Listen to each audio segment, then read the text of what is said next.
With the Indians trailing the Braves 2-0, the World Series returned to Cleveland last night for the first time in 41 years. And the friendly surroundings of Jacobs Field rekindle the confidence of the American League champions. Lightning rod Kenny Lofton was in full gear again, igniting the Indians with his base running.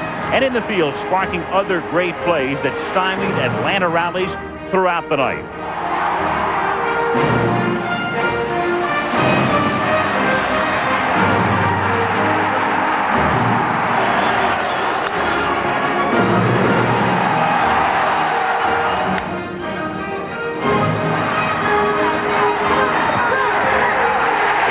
After blowing a 3-run lead, Sandy Alomar delivered a game-tying double in the 8th, and Game 3 went to extra innings.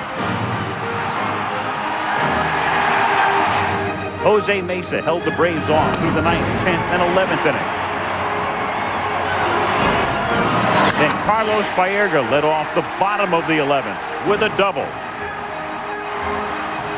And Eddie Murray delivered the game-winning blow for the comeback Kings off Alejandro Pena to score pinch runner Alvaro Espinoza and launch a post-midnight celebration.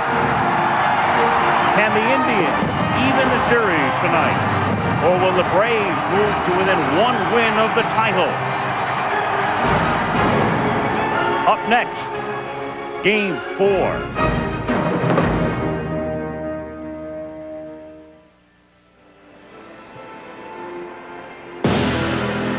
And welcome to Jacobs Field in Cleveland.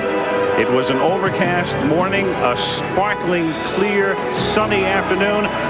Temperature in the low 50s. It's delightful. Much warmer and less windy than last night. A capacity crowd looking on. A ballpark that opened in 1994 and in its second year hosting the World Series. The first time the World Series has been played in Northern Ohio in 41 years. Game 4 tonight between the Atlanta Braves and the Cleveland Indians. Welcome to Jacobs Field. I'm Al Michaels, soon to be joined by Jim Palmer and Tim McCarver. It's been a great World Series so far. Games 1 and 2, one-run games won by the Braves in Atlanta. Another one-run game last night, won by the Indians. So each game decided by a single run. Each has been won by the home team. In a way, the Indians are getting a break tonight because Bobby Cox, the Braves manager, could have opted to start Greg Maddux, which would have meant he could also have started Maddux in a 7th game if necessary. But instead tonight he chooses the left-hander Steve Avery to go up against Ken Hill.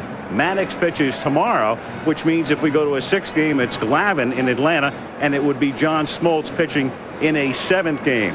The Indians were on the verge of elimination last night if they would have gone down 3-0. Almost an insurmountable lead, of course, because in the history of the World Series, no team has ever come back from 0-3. But 1-2 is a whole lot different, and two guys who got it done early this morning in Cleveland, earlier visited with Leslie Visser.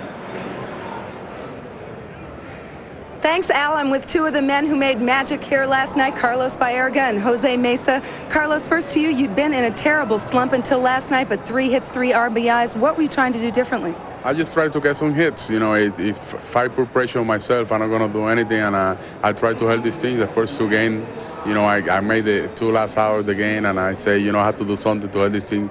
And I just said, thanks God I got 3 hits. Well, you certainly came through also in the field, where actually you have an air cast on your left ankle, and your right ankle you either hurt last year or earlier in the year. How has this affected you? Well, it's bothered me a little bit. You know, it's hard for me to hit in the left side, but I can keep playing. You know, I know the trainers, they've been doing what they can do, you know, to get me going, and thanks God that I'm been trying to do everything I can in there. So far, so good. Jose, you're mostly a 1-inning guy. Last night, 3 tough innings. How are you today, and could you pitch tonight? Well, yeah, I'm ready to go today if they need me because, you know, they usually, use me for 1 inning. And last night, they got me working a little extra, a little harder because I got to throw 3 tough innings against, a tough opponent who was Mark Waller. But, I should just say thank God, that we win the ball game, and I'm ready today if they need me. Well, you're known as one of the strongest, hardest workers on the team. Congratulations to you both. Back to you, Al. One of the emerging stars, Leslie, in this series has been a 23-year-old who had a can't-miss tag. He was the #1 man chosen in the draft in 1990, Larry Chipper Jones, now at the age of 23, not only an everyday starter at third base for the Atlanta Braves, but hitting .386 in postseason play. And earlier, he summed up the mood of the Braves after last night's game. One of the luxuries that we've had all year is the fact that on any given day, whoever we send out on the mound, we know we got a great shot of winning. Very hot pitcher going for us tonight, and Steve Avery. Hopefully he can get us up 3-1 and I'll be as dominating as he has the last month. And then with Greg Maddux on the mound tomorrow, you know, hopefully we can clinch this thing out. It was a very frustrating loss last night, but that was yesterday. And this is a new day, and we're still up 2-1. We still got the upper hand. They have to hold serve at home, and we're going to try like heck to break serve. Should be a great one tonight. Game 4 of the 1995 World Series, and we'll return after this from our ABC stations. Saturday, Jeff's a kid when it comes to Halloween. E pluribus unum, which where I come from means I'm not wearing any drawers. It's a frightfully funny Foxworthy. Then Cloris Leachman guest stars as the eccentric relative from hell. I feel threatened by the closeness you two share. Maybe this time. And Disney Films presents Bette Midler in a Halloween tale of 3 wacky witches from Salem, and they're running amok. Hocus Pocus. It's an all-new Saturday. When I go to the store, I like to get in there, get what I want, and get out. Just like a grocery store would be. It's all out there. I can see it all right there. You have your display and you have boxes right behind it ready to go. You don't have to wait in line to go get something. It would be a lot easier for the TVs to be in the TV section instead of in the back warehouse somewhere where you have to go pick it up. I just want to walk in, be able to see it, go right to it, get it, and take it to the counter. Go in, buy what I want. Pay for it and get out. Leave. Exit. If you've been dreaming of a new Toyota, Wake up! it's the Toyota Dream Clearance. Now's the time to get a 4Runner T100 or that new Tacoma truck you want. Every 95 Toyota has to go because the 96s are on the way. There's still a huge selection of 95s to choose from. So we've got special low financing, factory-to-dealer incentives, and incredible year-end leases. Hurry down to the Toyota Dream Clearance, because if you snooze, you lose. I'm sold on you. 4th and inches, Coach Bannon elects to punt. Huh? No way. No! Check this out. Attention, Coach Bannon. Go for it. Be a man. Oh, what do you know, Steve? They're going to go for it. Just a reminder, when you've got the great taste of an ice cold Miller Lite, life is good. Do you like my new hat? Kozak drops back to pass. Jones is open in the end zone. Throws it to Jones, who drops the ball. Bad call. Should have punted. Yep. Harold Green and Lisa McCree tonight only on Eyewitness News at 11.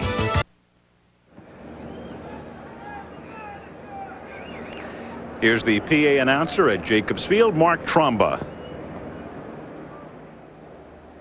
And now, to honor America, please welcome Grammy Award-winning EMI recording artist John Cicada for the singing of tonight's national anthem.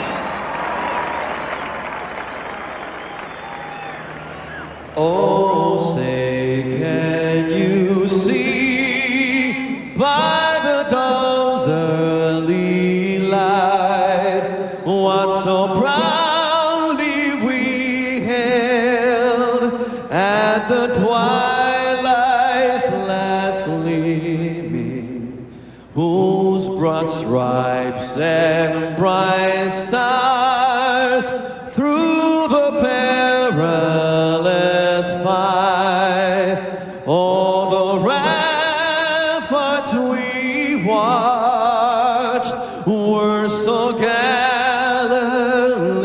streaming, and the rockets red glare, the bombs bursting in air, gave proof through the night that our flag was still there. Oh, say does that star-spangled banner yet wave o'er the land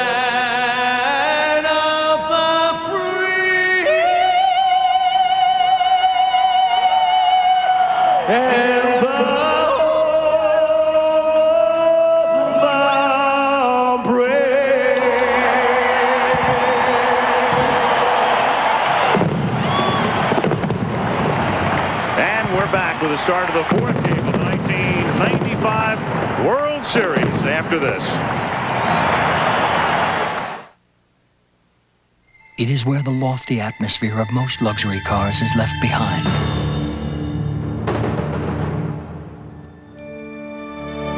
It is the American-built flagship of Toyota, Avalon.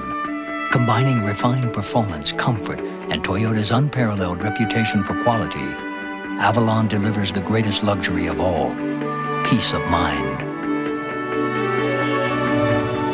Avalon, experience the tranquility. Let's face it, fire's the only way to cook a burger. It's true. Like you're stranded on a desert island. What do you want with you, a frying pan or a hibachi?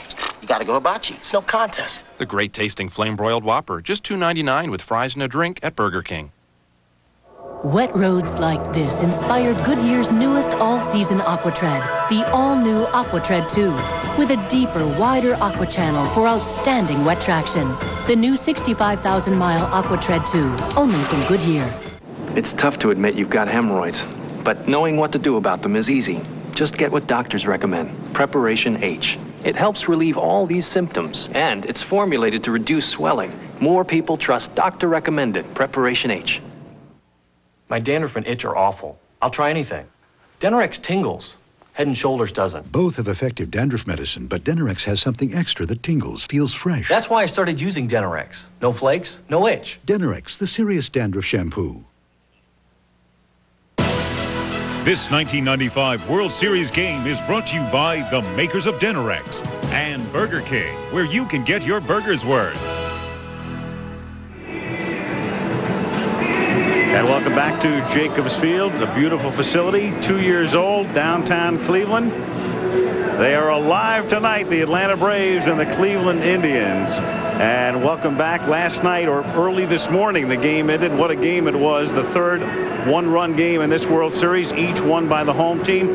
The game was the third longest in terms of time in the history of the World Series, 4 hours, 9 minutes, ending at 12:42 a.m. and well worth it for the Cleveland Indians. They get back into the swing of things, winning at 7-6 in 11 innings. And Tim McCarver, every World Series has its ebb and its flow. Where's this baby flowing right now? Well, Bobby Cox telling us before the game that regardless of whether the Atlanta Braves win the World Series or not, last night's game will be very, very difficult to forget. So I think the Cleveland Indians have a little momentum going into tonight's game, even though they trail in the series 2-1.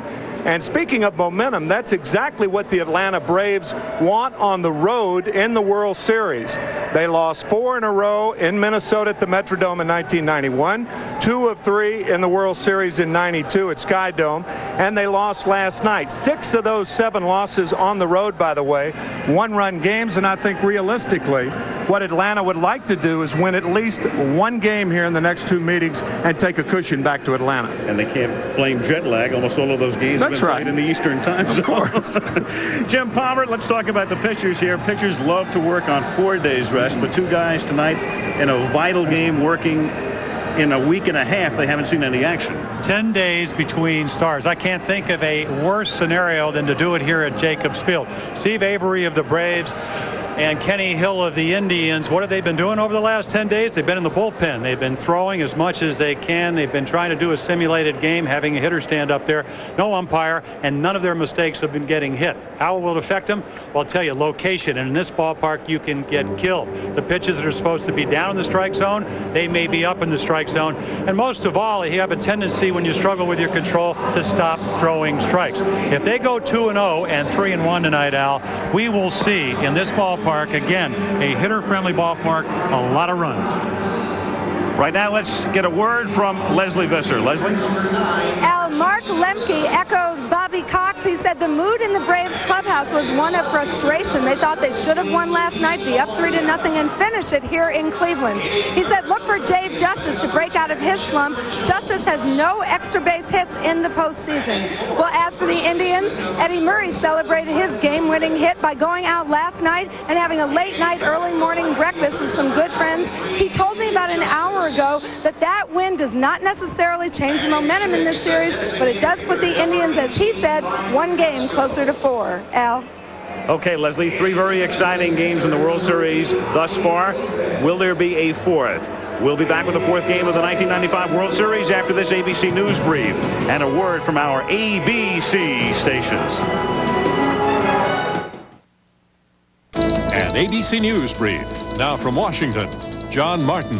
Good evening. In Fox Grove, Illinois tonight, investigators are trying to determine why a school bus was straddling railroad tracks when it was hit by a train. 5 students died, more than 24 were injured. The American Cancer Society is announcing tomorrow that it will begin paying for anti-tobacco ads on TV. Later on Nightline, after all the turmoil, has baseball regained its popularity? That's News Brief.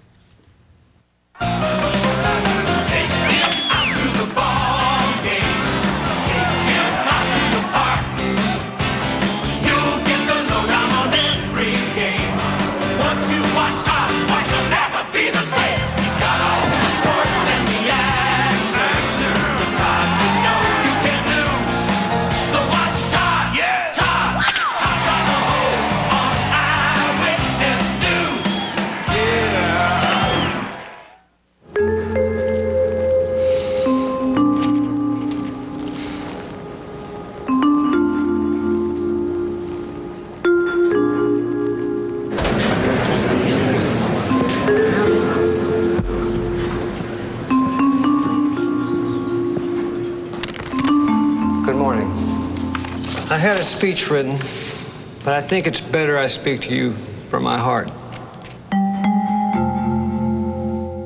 I trained my boy McNeely to go toe-to-toe with the champ, and he did for 89 seconds.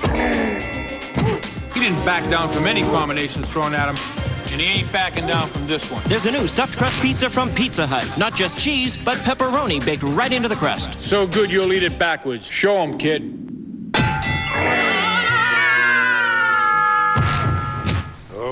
The new 1-2 combination cheese and pepperoni stuffed crust pizza. Hey, McNeely, how many slices am I holding?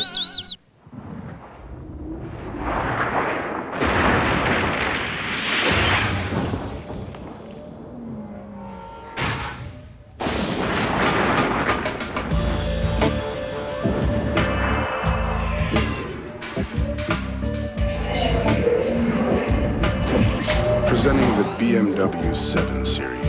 A luxury car with the soul of a BMW. The ultimate driving machine. Are you drinking too much? How to tell. Next, Oprah.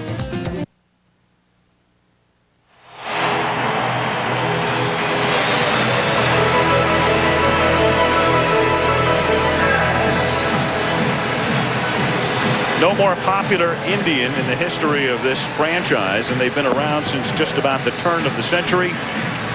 Then Bullet Bob. Bob Feller.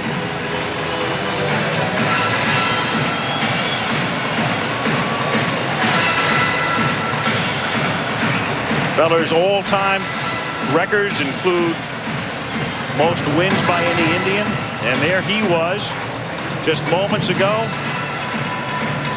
prior to throwing out the ceremonial first pitch.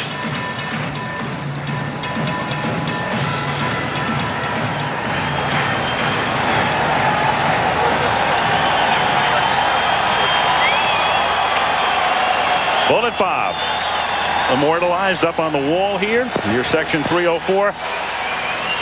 Number 19. Pitched in the 1948 World Series, but not in the 1954 World Series. The Indians last won the World Championship in '48. And then in '54 swept by the Giants after winning 111 games during the regular season. Ken Hill coming in along with pitching coach Mark Wiley.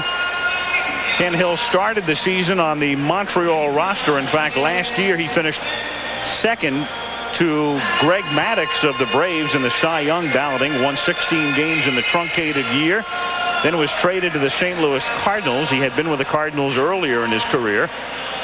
And then in late July, when all of the contending clubs were looking for late season help, and people like David Cohn were available and some others, the Indians opted for Ken Hill. And Steve Avery, in terms of experience, he has plenty in World Series play. This is his 5th World Series start. He started 2 games in '91, 2 more in '92, but here he is, still young, even though he's been playing professional ball since 1988. But he is the number 4 starter on this staff, and he's the kind of pitcher with his stuff who'd be number 1 on a few staffs. Bobby Cox, as we mentioned at the very top, had a choice. And remember, he did pitch Greg Maddux on 3 days rest in the divisional series against the Colorado Rockies, which surprised a lot of people when the Braves led 2-1. But here he opted, after the victory in Game 1, to give Maddux his normal 4 days rest to work tomorrow. It's interesting to note that about 10 years ago, almost every manager would have chosen Greg Maddux, but because of the contemporary mode, most pitchers looking for 4 days rest. That's why Maddux is pitching tomorrow night and not tonight. Yeah, his pitch count not very high in Game 1, only 93, so he could have pitched tonight. But really, if you look at this matchup, Mike Hargrove believes in Kenny Hill. He pitched very well down the stretch, and the same thing with Bobby Cox and Steve Avery.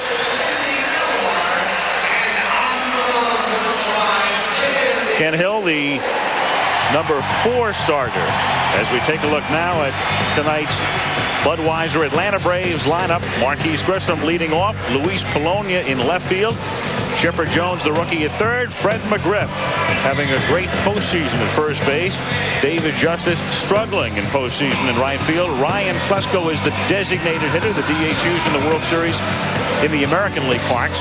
Javi Lopez does the catching, Mark Lemke at second base, and Rafael Belliard is the shortstop, batting 9th. Now the outfield for Cleveland, Belle, Lofton, and Ramirez. The infield, Espinoza gets the start at third. He platoons with Tomei. Vizquel at shortstop, errorless in postseason. Baerga made a couple of great plays last night, and so did Perry at first base, really the unsung hero. Alomar back of the plate, Hill on the mound. 29-year-old Kenny Hill, as Al told you, St. Louis at the beginning of the year, traded to Cleveland, went 4-1. There's the fastball. That's the 4-seamer. Holding it across the seams and hoping that that ball is going to rise. There we go. The slider is that is his breaking ball, and the pitch he'll use for his off-speed pitch will be the splitter. And this is a pitch, I'll tell you what, he is very adept at getting double plays when he gets ahead in the count. If you're Atlanta, you can look for that pitch. The umpires tonight, an American League umpire is back of the plate. John Hirschbeck, Frank Pulley at first, Joe Brinkman at second, Harry Wendelstedt at third, Jim McKean down the line in left, Bruce Fremming, who to me was the bravest man in Cleveland last night, down the line in right. Bruce worked the plate last night and worked them in shirt sleeves. The crowd looked like they were at a Browns game in December, and Bruce in shirt sleeves at 12:42 this morning. Good for him. Mike Hargrove. He said, I spent all day getting the thorns out of my hide. Everybody questioning a lot of his decisions, but they would have been a lot tougher had the Indians been down 0-3 instead of 1-2. Here we go with Grissom to lead off, and it's hit right back through the middle for a base hit, with about 20,000 flash bulbs popping on the first pitch. Grissom with a single to center to start things. Marquise with good speed at first, nobody out. Polonia coming up. Marquise Grissom and Ken Hill were teammates last year with the Montreal Expos, and then in that fire sale, Larry Walker going as a free agent to the Colorado Rockies. John Wetland traded to the New York Yankees, and the history on Hill and Marquise Grissom traded to the Atlanta Braves. But this is very important. The setup men for the Atlanta Braves, they have not been on that often. They haven't really been running that much during the series. And there goes Grissom, and the first pitch is a strike, and the throw is a one-hopper that is not in time. You know, we've talked so much and you've seen so much about Kenny Lofton of the Indians, but Grissom now in 12 straight games, and he is the only guy that really runs on this ball club. 29 steals during the regular season. You can see the jump. Alomar with a throw from one knee, no possible chance, as a throw a little bit to the short side, stop side. You can see on one knee, he knows he has to hurry, and if you're Kenny Hill, you let Grissom get that kind of jump, he'll take third. Well, he tried to take third at one point last night, but not at a very opportune time. Well, do you bunt here with Polonia early in the ball game? I think I do. And they throw in and almost get him. So Grissom, who was in effect picked off last night, though the out was recorded at third, almost gets picked off tonight. You know, that brings up a very intriguing point. We are playing in the American League. We'll take another look at this pickoff, and it is very close. But you're playing in the American League with the DH in a small ballpark. I don't know if you want to give up an out in the first inning, even though Polonia is not a very good pull hitter. Well, that's obviously Bobby Cox agrees with you. Now it's 0-2, so that negates the bunt. Chipper Jones is waiting on deck. And it's a half swing. No, says the third base umpire Harry Wendelstedt. Ball one. Well, there's that fork ball. And I said that they will look for it with 2 strikes. Looking for it and hitting it, 2 different things. It appears to be a fastball. Hill throws 93, 95 miles per hour, and that ball dives. Polonia looked like he stayed back.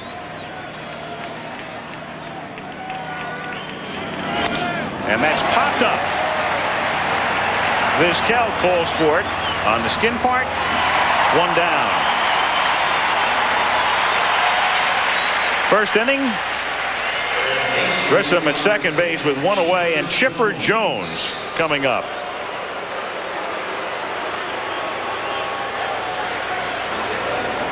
Jones still sporting that cut on his upper lip.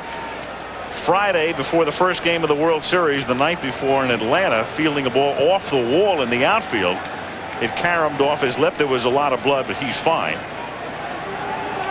And again, a bluff back to second base. One reason Jones was fielding balls in the outfield is he is a great outfielder. He may be the third baseman in Atlanta for a long time, but a lot of people think his best position and his eventual position is center field.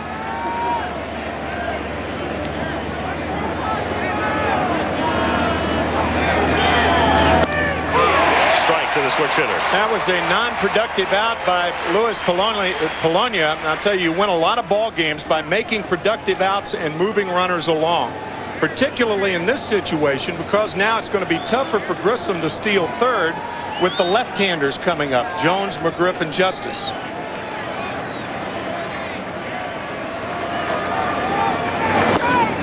High to Jones, 1-1. Yeah, Kenny Hill will be very aware, as you talked about it, and you know, Kenny Hill telling us before game 1 he thought Marquise Grissom may be the best center fielder in the game. He saw him steal 76, 78 bases up in Montreal, so he's going to keep an eye. Jones hits it to center field. Lofton started in, but has plenty of time to get back, and Grissom tags, and the throw is offline. So Marquise goes to third with 2 down.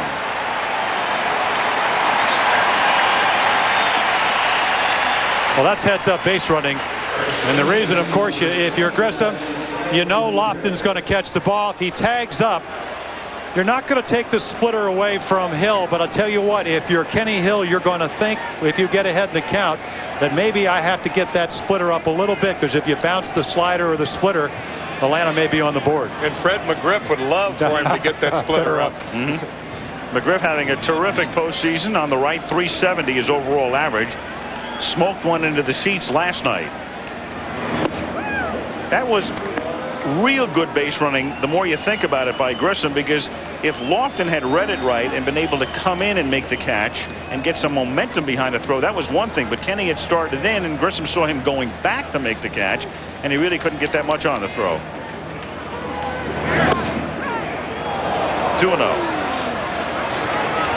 I know it's the first inning as we take a look at Bobby Cox, and you know, McGriff hits and has hit Hill pretty well, but the guy on deck, David Justice, 1 for 25. I know you haven't been out there in 11 days, but he may be thinking about that. Strike, 2-1.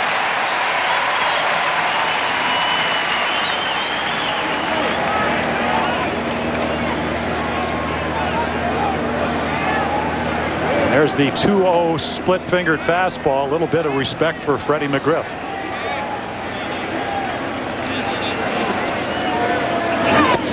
Away for ball 3. No score, top of the first inning in game 4. Grissom led off with a single, stole second to third on a fly ball. 2 out. Splitter grip right there. And the pitch is low. He threw the splitter for ball 4. So pitching around a hot hitter here in the first inning to get to a guy that Hill has handled before in Justice. Yeah, it doesn't always work out, Al. I can testify to that. I mean, I hated to give up big innings early in a ball game, but again, when you have a guy like McGriff, and if you're Kenny Hill, you've pitched against him, you know what he can do. It's kind of a crapshoot. You'll take your better chance, and you can see the numbers right there. 1 for 25. A little dangerous for Ken Hill to go into that splitter grip before he goes into the glove. Of course, he can change it. I'm wondering maybe he does that on every pitch, Tim. 0-1.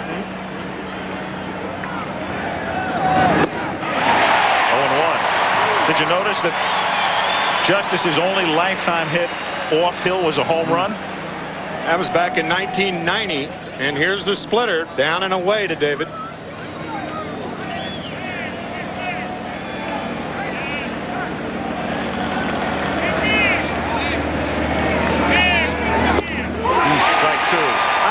A good time to send McGriff at first base. I don't think Alomar will throw through with Grissom on at third, and if he does, and you've got Perry playing behind McGriff, we'll see if Bobby Cox lets him go. If he gets thrown out, well, then you've got Justice leading off. But the big thing is Grissom comes home if he throws through. He stays, and the pitch is outside. He laid off. 1-2.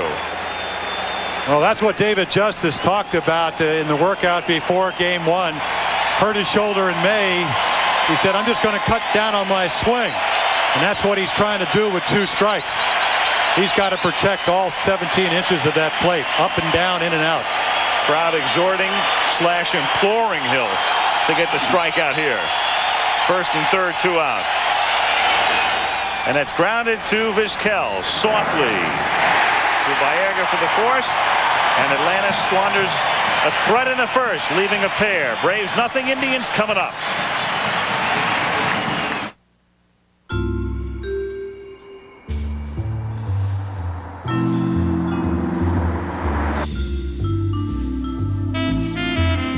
It's been said that everyone will be famous for 15 minutes.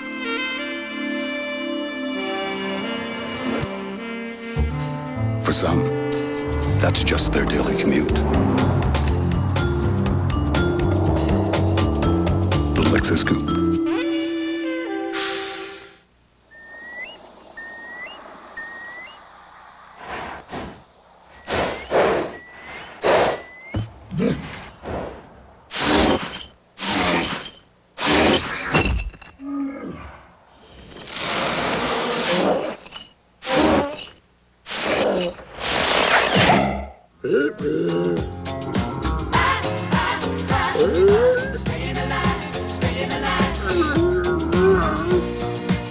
Sunday, we're putting the bite on having a good time, so get into the groove and crash our party, because you'll jump for joy when you catch 1 full hour of America's funniest videos Sunday.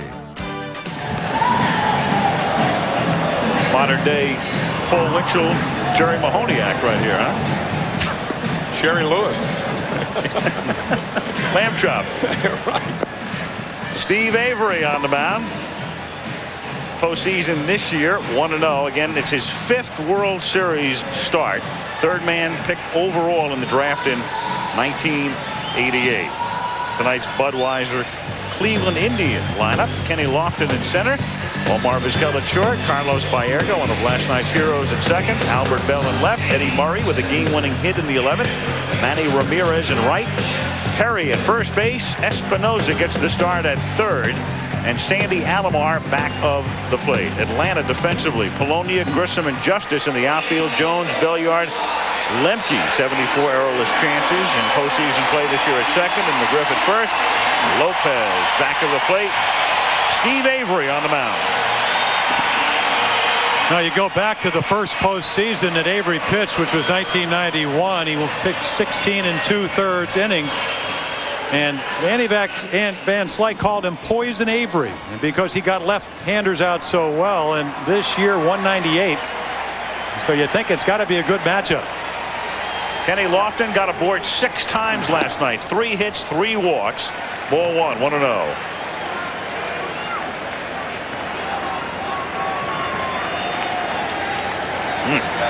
And a one-man gang. And rips this one to right field, but right at Justice. Good wood, but only allowed out. Game 4 of the World Series is being brought to you by Lexus Luxury Automobiles, the result of a relentless pursuit of perfection. Canon, so advanced it's simple, and Budweiser, official sponsor of the 1996 U.S. Olympic team. This Bud's for you. What a sight. Jacobs Field in Cleveland. Right downtown. It has revitalized the area. Omar Vizquel at the plate. Ball 1, 1-0. Downtown parks are so great. Look what it's done for Baltimore. Coors Field in Denver. 2-0. Of course, 30 years ago, a downtown park was built in St. Louis, and today we understand that Anheuser-Busch has put the St. Louis Cardinals up for sale. Never thought I'd live long enough to see that day. That's a strike, and the count 2-1.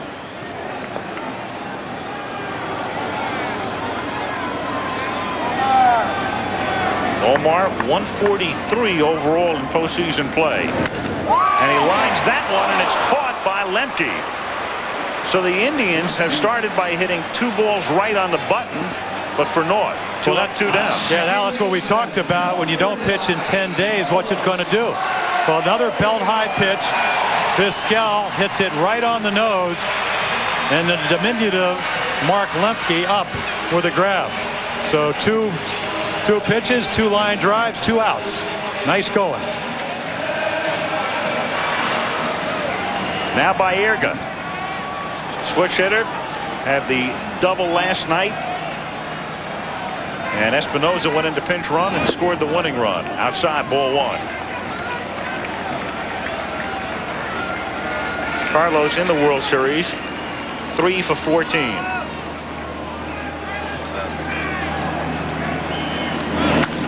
That's lined, and it's a base hit. So another ball pitched squarely by the Indians, and this one a single with 2 out.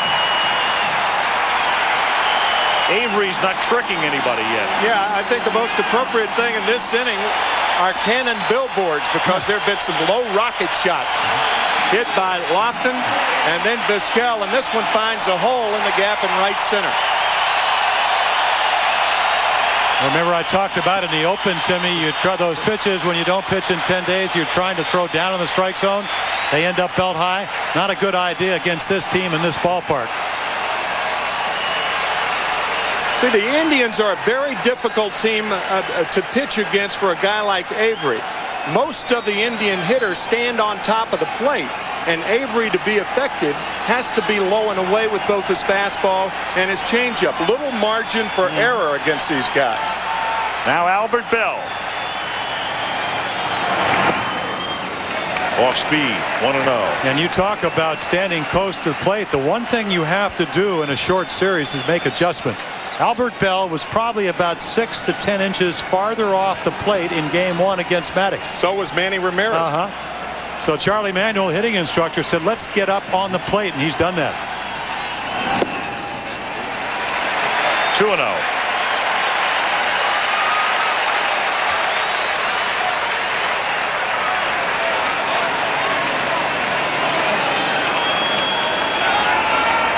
Albert Belle, if that box is drawn correctly, he's out of the batter's box. Of course, he's not hitting that well. You don't want to bring it up to him. But catchers don't mind that if nobody's on base. But if somebody's on first, then that pushes a catcher even farther back from second.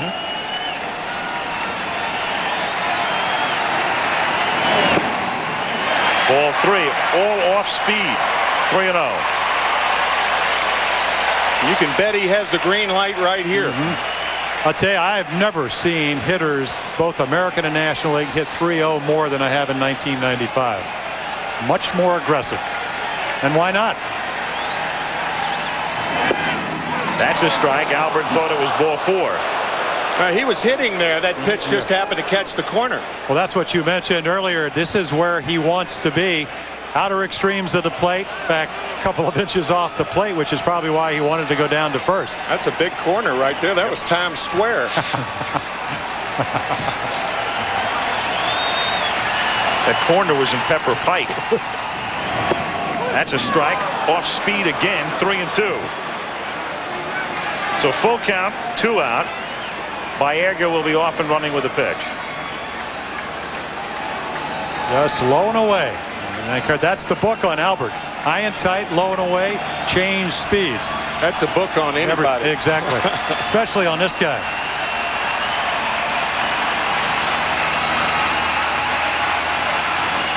Baerga goes. 3-2 is inside. Ball 4.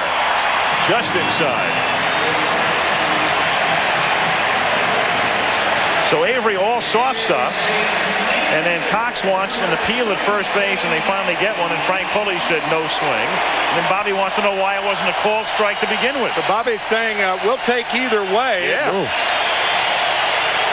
Did he go around? Oh, that was close. Yes. That was close. Yeah, Albert should be getting his glove and trotting to left. Yeah, I agree. I thought he went around there.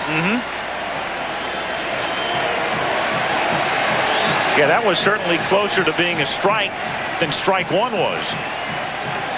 Here's Murray now. Switch hitter, batting right-handed, half-swing strike, 0-1. Eddie first came up with the Orioles in '77, so this is the end of his 19th season. Played in the World Series in '79 and '83. Baerga at second. Belle off to his lead at first.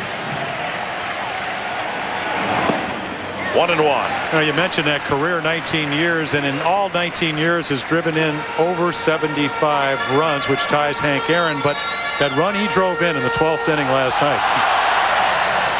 Any bigger? No. Only 2 hits in the World Series, a 2-run homer against Glavine, and the game winner last night.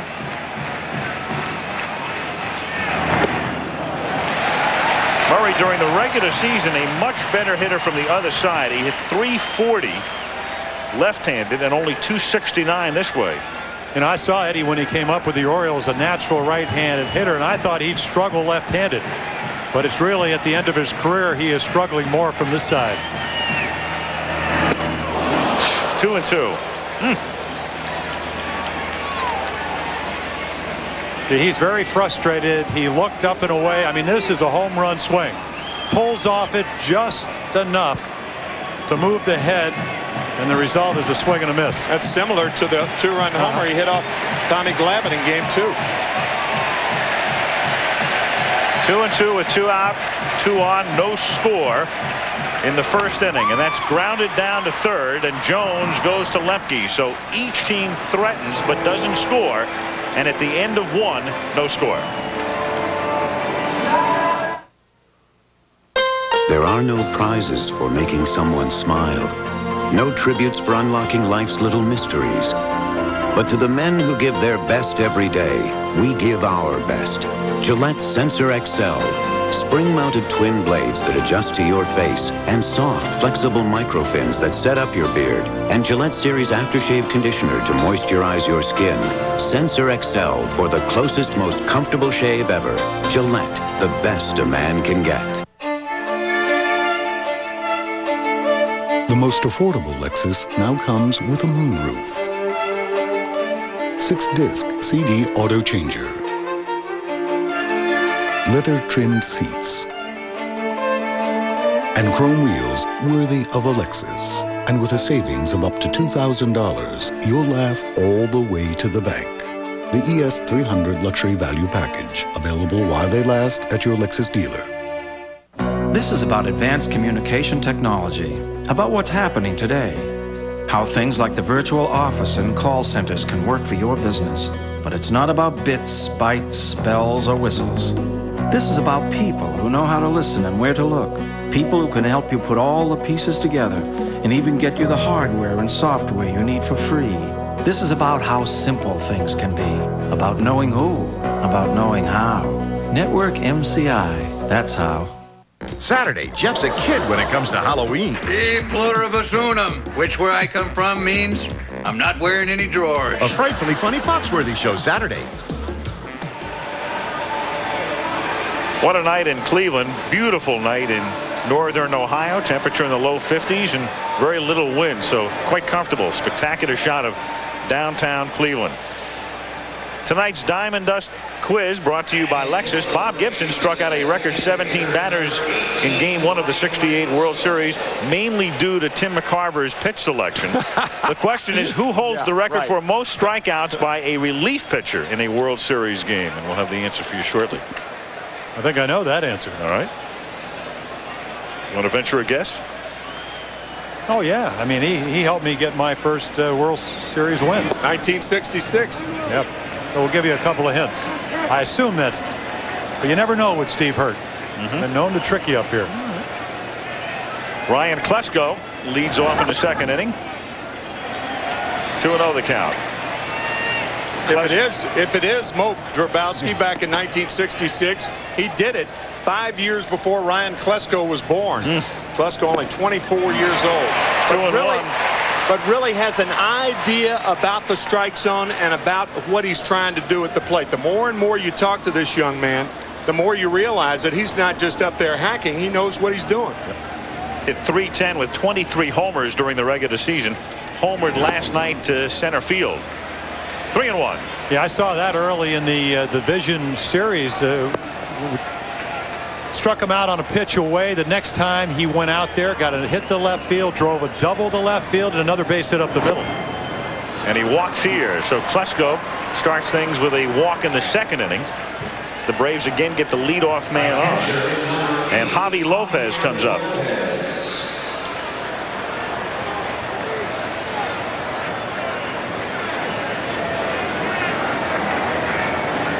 Lopez, some very big hits in postseason play. I think the biggest might have been in Cincinnati in Game 2 of the League Championship Series, helping the Braves win 2 on the road and leading to a sweep. Hit a home run, a 3-run homer in extra innings. Pretty big hit in the World Series, too. A 2-run shot against Dennis Martinez for his only hit. Braves get a lot of long ball production out of their catchers. 23 home runs during the regular season out of Charlie O'Brien and Javier Lopez. That's grounded down to third. Espinosa goes to Baerga, one, back to first. Not in time there.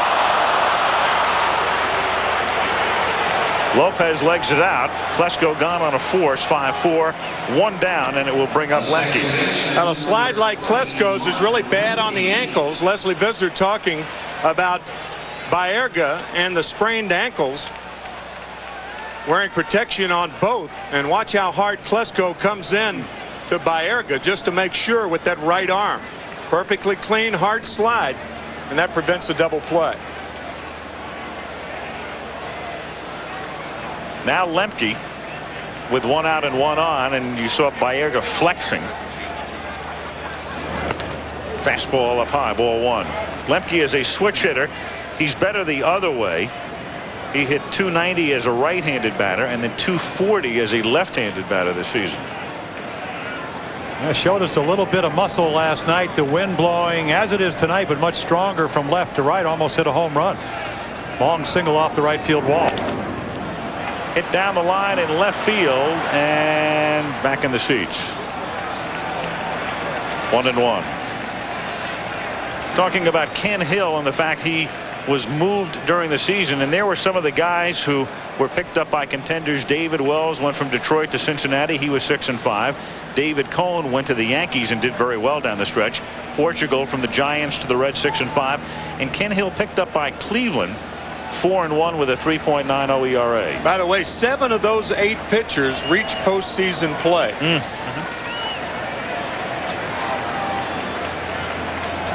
One of the reasons, of course, is that the teams that procured them all were in the race, or as was the case with Cleveland, had big leads. In fact, Cleveland had such a big lead that John Hart was looking for a guy to get them through postseason as opposed to postseason. A lot of the other pitchers were picked up to get a team into postseason play. But the Indians had such a gigantic lead in the Central Division, and with a wild card looming at the end of July, they couldn't say it publicly, but they knew they were going to postseason play. And John Hart had to think about, who do we face in the playoffs? And what pitchers are available. And Ken Hill was the best of the lot. Yep.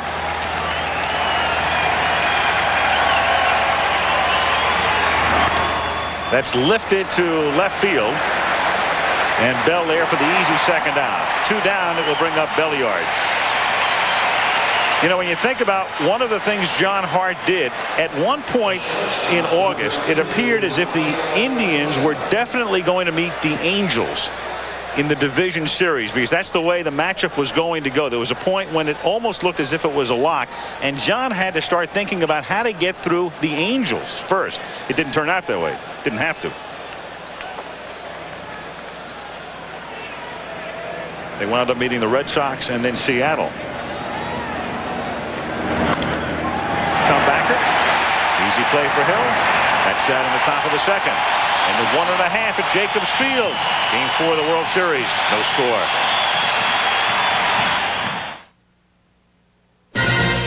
With all its power, with all that it is capable of, with all its refinements and its reputation,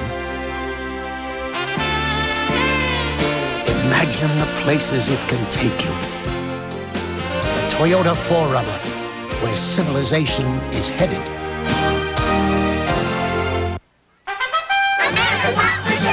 Be sure to get your shot with a Canon Sure Shot, like the new Sure Shot Z70W. Quite a chic little zoom. My doctor said I didn't need surgery for my hemorrhoids. They weren't serious. And to use Preparation H. Preparation H is so effective, it helps relieve my worst symptoms. Yet it's so gentle, it soothes and protects. More people trust doctor-recommended Preparation H. You ever hear anyone talk about life like you gotta chew it up and spit it out? You gotta want it so bad you can taste it. You gotta be hungry.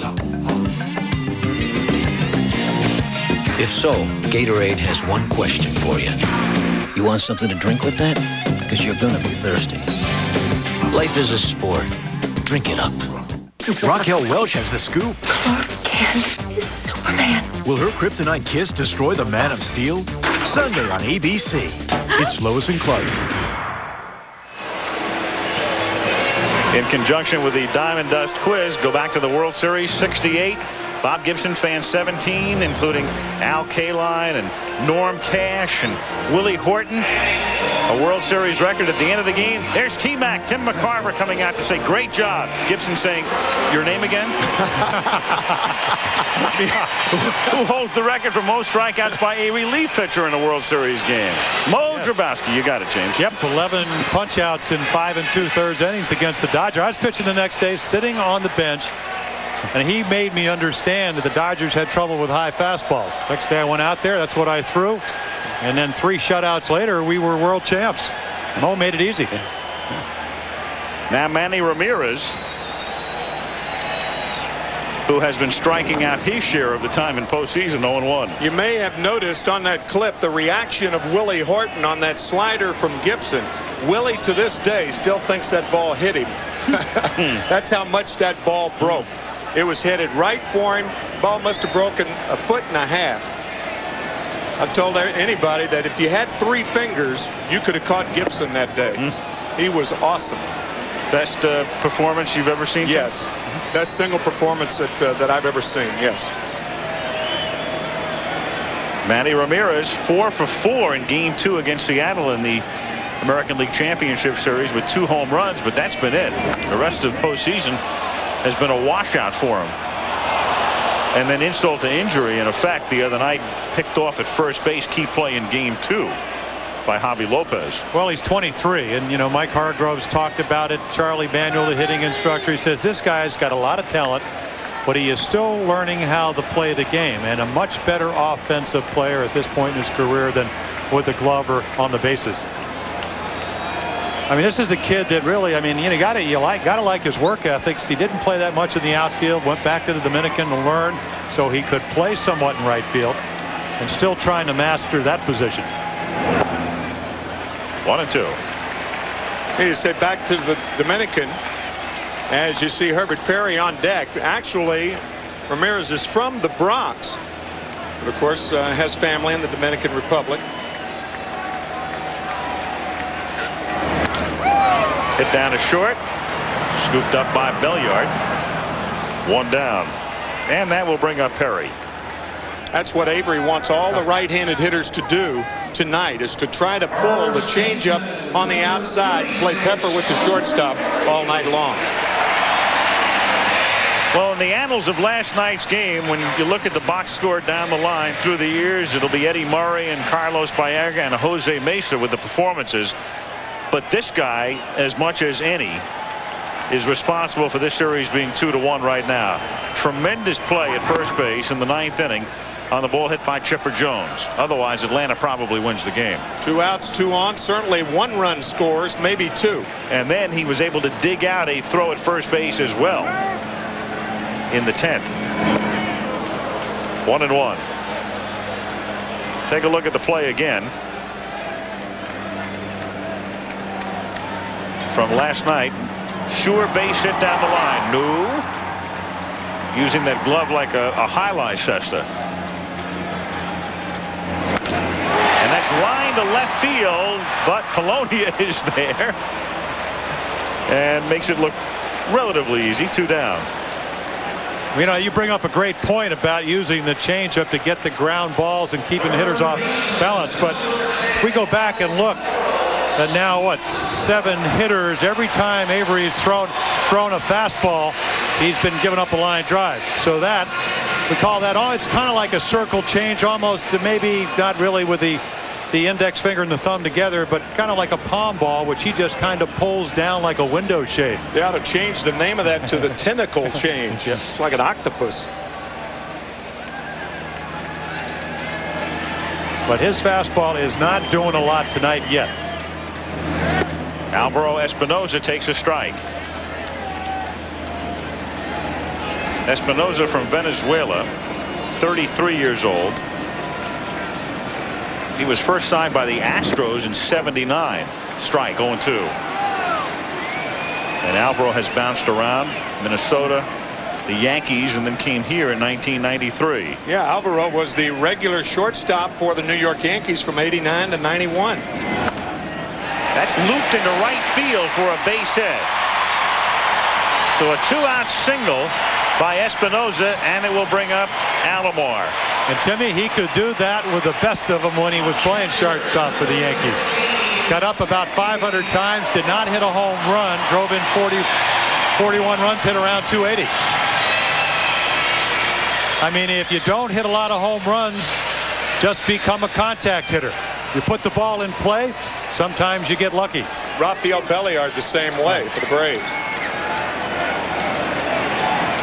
Alomar hitting in the number 9 spot tonight. 0-1.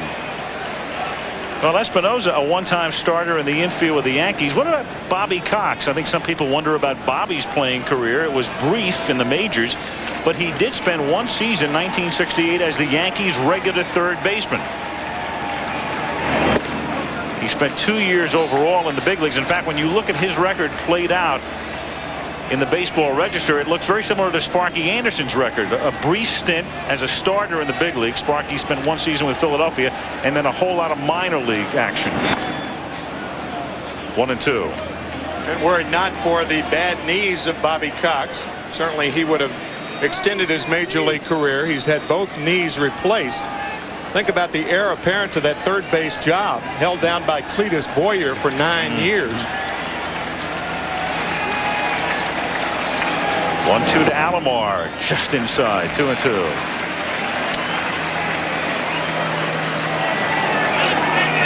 Bobby Cox spent a lot of time managing postseason games. Toronto manager in '85 against Kansas City, and now 4 times in the last 5 seasons with the Braves. Hey, class guy. You know, every day when we talk to him, he's been an outstanding manager. I mean, he's an honest guy, and you know, he says he does it. It really doesn't matter whether they win the World Series. Come on. I mean, you see him agonize every night. Off speed, grounded to short. There's the force. Belliard to Lemke, and we go to the third at Jacobs Field. Atlanta nothing, Cleveland nothing.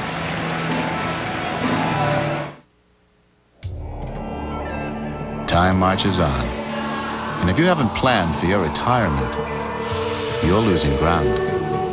If you're like most Americans, you probably haven't saved enough, long enough, to retire on solid ground. That's why there's Sun America. Ask your financial advisor about Sun America today. Because the only thing that goes faster than money is time. Look to the sun. Sun America. If you were to take every honor, every award, everything positive that's been said about the Toyota Camry, and lay them end to end, you'd probably ask yourself, why did I do that? Better to drive one yourself and come up with a few accolades of your own. The 1996 Camry, the gold standard from Toyota. What's up, Chief? Yeah. The first time I came here, I was like, man, it's not really fair. And when you think about the problems that these kids have, your problems don't look all that big. Hope you're feeling better, sweetheart. It helps me be a better ball player. You got to get out to the game, man, when you're feeling better. I can go out and say, hey, this is for these kids. I'm out there playing not just for myself, but for them. Because, you know, if I was hitting 200 or stuff, they'd probably be like, who's this guy? You know, get him out of here. Sunday. It's football like you've never seen it before. Willis, Wayans, The Last Boy Scout, Sunday on ABC. Parental discretion advised. Beautiful shot from the Goodyear Blimp Spirit of Akron, based not far from here. Akron right down the interstate on the way to Canton, the site of the Pro Football Hall of Fame. And the Goodyear Blimp hovering above Jacobs Field on this gorgeous late October night. The Atlanta Braves up 2-1 tomorrow. They send Greg Maddux to the mound. It's a rematch of Game 1, and Oral Hershiser works for Cleveland. Let me just take a look here for a second. Yes, it's our game tomorrow night on ABC. Right here, folks. Don't touch that dial. Yeah, you would think that it's a must-win for the Indians tonight because Maddux, two-hitter, 2 hits out of the infield and only 2 outs out of the infield. And it's lined into center field by Grissom, and Lofton can't make the catch. And Marquise goes about a third of the way towards second, but holds there. So Grissom has both Atlanta hits. Now this ball can be caught. Maybe it may not should have been caught, but it could have been caught. Lofton, that ball should have been caught. I'll change that. That ball's got to be caught. You don't see Kenny Lofton drop many balls like this. I mean, that ball hit him right in the breadbasket. Yeah, we might have been hasty in scoring at a single, but they have scored at a base hit. Yeah, I'm surprised that's a base hit. I mean, by rights, that should be an error. And he's shaking off that right hand or wrist. Now Polonia. Grissom at first base. He stole second in the first inning, and then advanced as far as third, but was stranded there. Polonia going to the National League from the American, and at around the same time Hill went the other way, so the two have never faced each other before. Grissom ran on the first pitch his first time on first. Willie run on the first pitch again.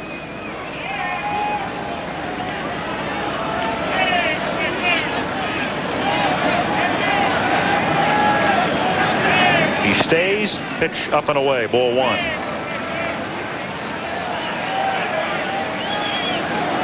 Yeah, Hill with the Cardinals, very easy to steal on. 20 out of 23. With Cleveland, 6 out of 9, which is not a bad percentage if you throw out 33% of the runners.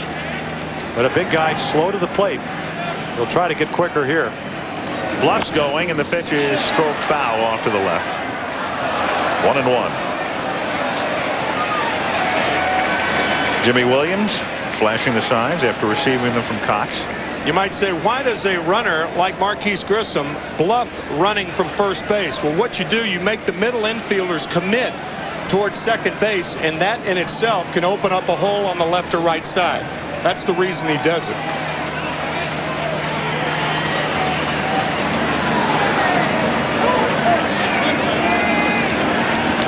And I think if Polonia, Timmy, if he was a pull hitter, you maybe waited out, try to give Polonia the hole into right field. But since he isn't, and you have a guy that's slow to the plate, and that's Hill, and a guy that can run it first, why wait? Nobody out in the third with no score. The total's identical. Each team no runs, 2 hits, and no errors. Bobby has to squint without those glasses. We understand that. Yes, we do.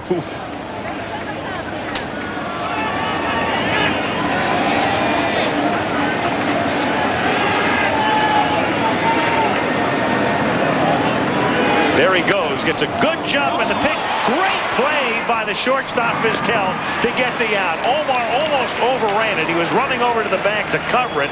Had to backtrack just a bit. Short hop the ball. And that's why this guy is regarded by a lot of people as the best right now at his position. And a case could be made that if Grissom isn't running here, that ball's a base hit into center field. But the ball hit right where Vizquel was going. He short hopped the play.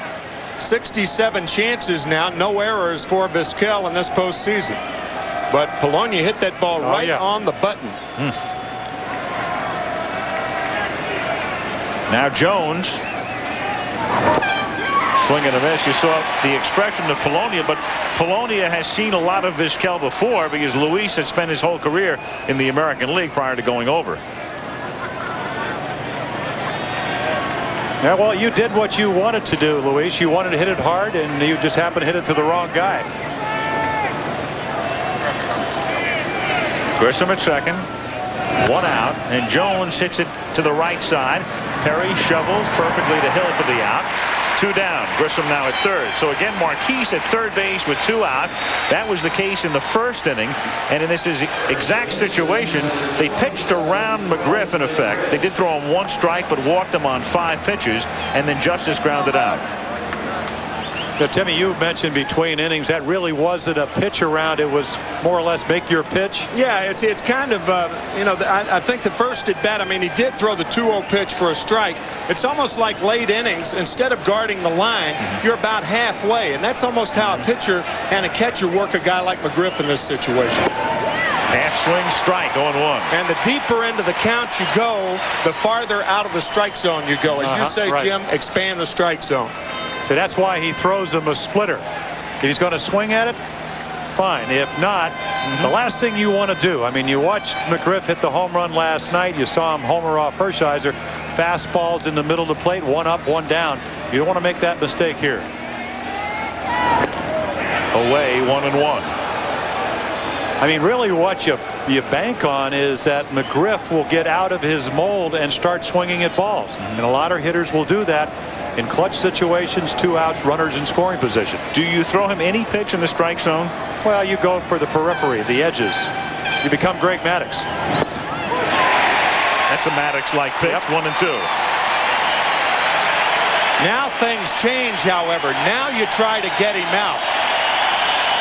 You have pitched him so effectively that you forget about the pitch around situation now. They rise as 1 at Jacobs Field for the 1-2 pitch. Ooh, 2-2. That's what I talked about, agonizing. We've had a good year whether we win or not. Right, Bobby? You have, but you want to win.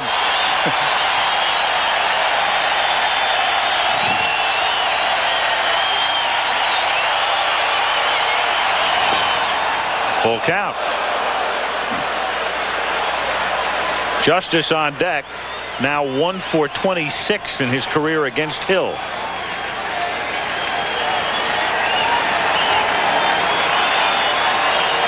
Grissom at third. 2 out. No score in the third.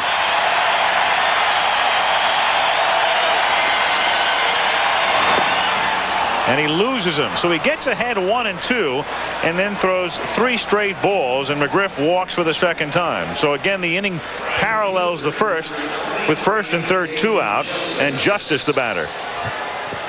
And you can see Mike Hargrove talking about what Tim McCarver said. McGriff again could be running in this situation. I think Bobby Cox, if he does send McGriff, he'll give Justice a couple of strikes. If it's 0-2, 1-2, then send him. But 2 great at bats and 2 very patient at bats by Fred McGriff.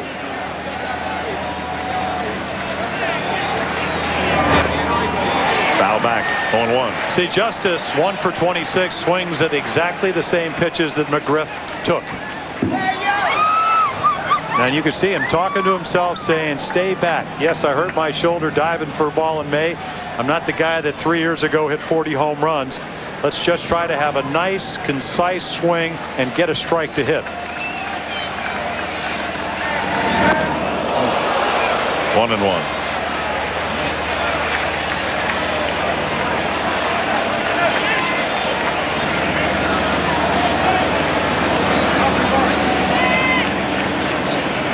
Nice play by Alomar. It's like being on what? An elevator, up and down.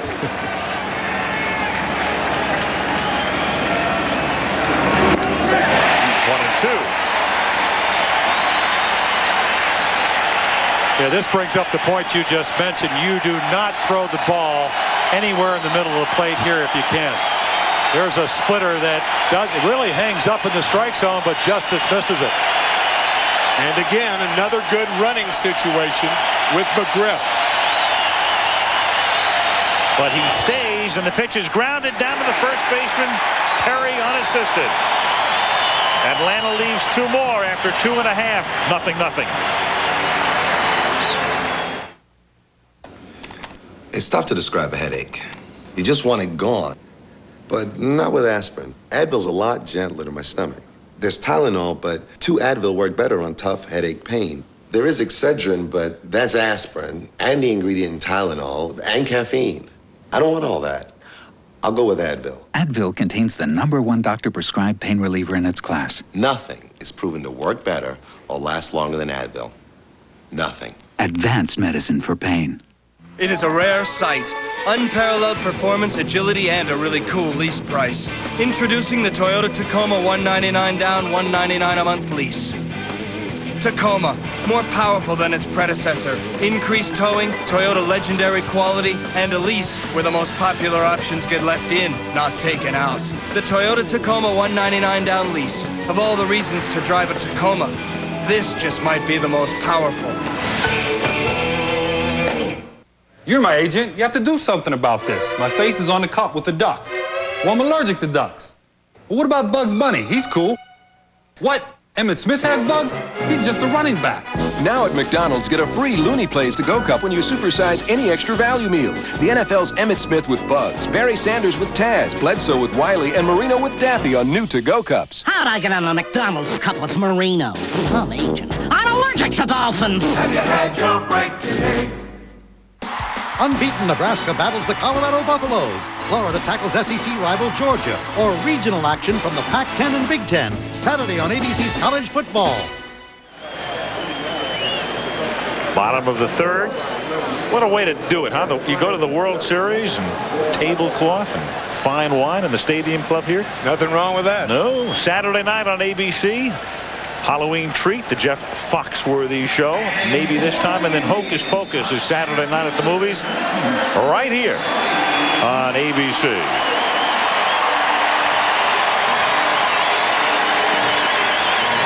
Kenny Lofton in the bottom of the third inning. Here was the play that started the top of the third, and it was scored a base hit. Grissom wound up getting as far as third, but was stranded there. Now Kenny leads off in the bottom of the third inning. Strike, 0-1. The Lofton has been the table setter throughout postseason, the guy to get things stirred up and get things started. And why not? He was a point guard at the University of Arizona and played in the Final Four in 1988. And that's what point guards do. 0-2.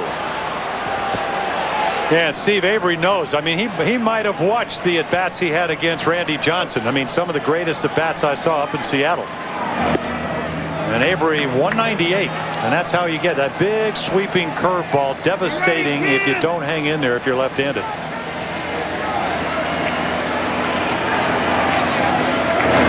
Ooh, strike 3, looking away and got it in.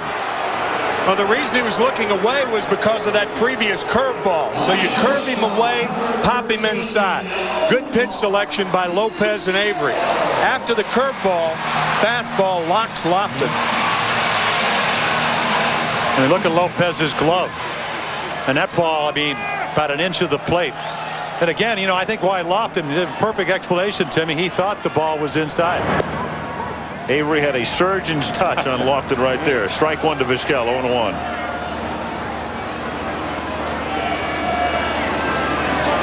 A lot of times it's not the pitch and the location of the pitch. It's how you got there. And Avery, masterful, throwing the breaking ball away and then coming back with the fastball. 1-1. Metaphor for life, isn't it? Not the destination, it's the journey. It's how you got there. Yeah. 2-1. Well, I'll tell you, Avery got here. He had 25 coming out of John F. Kennedy High School from Taylor, Michigan. I mean, what a senior year. 2 no-hitters, 7 shutouts, 88 in the 3rd innings, 180-some strikeouts. Grounded down to Jones, who was playing in on the grass. And it's an easy play. 2 down. And now Baerga will come up. And not only could he pitch, he hit .511 with 8 home runs. Did it all at the high school level. And I guess the irony is that the Indians drafted Mark Lewis when they could have taken Avery. And Lewis, we saw with the grand slam for Cincy against the Dodgers. Avery could be pitching in a different uniform tonight.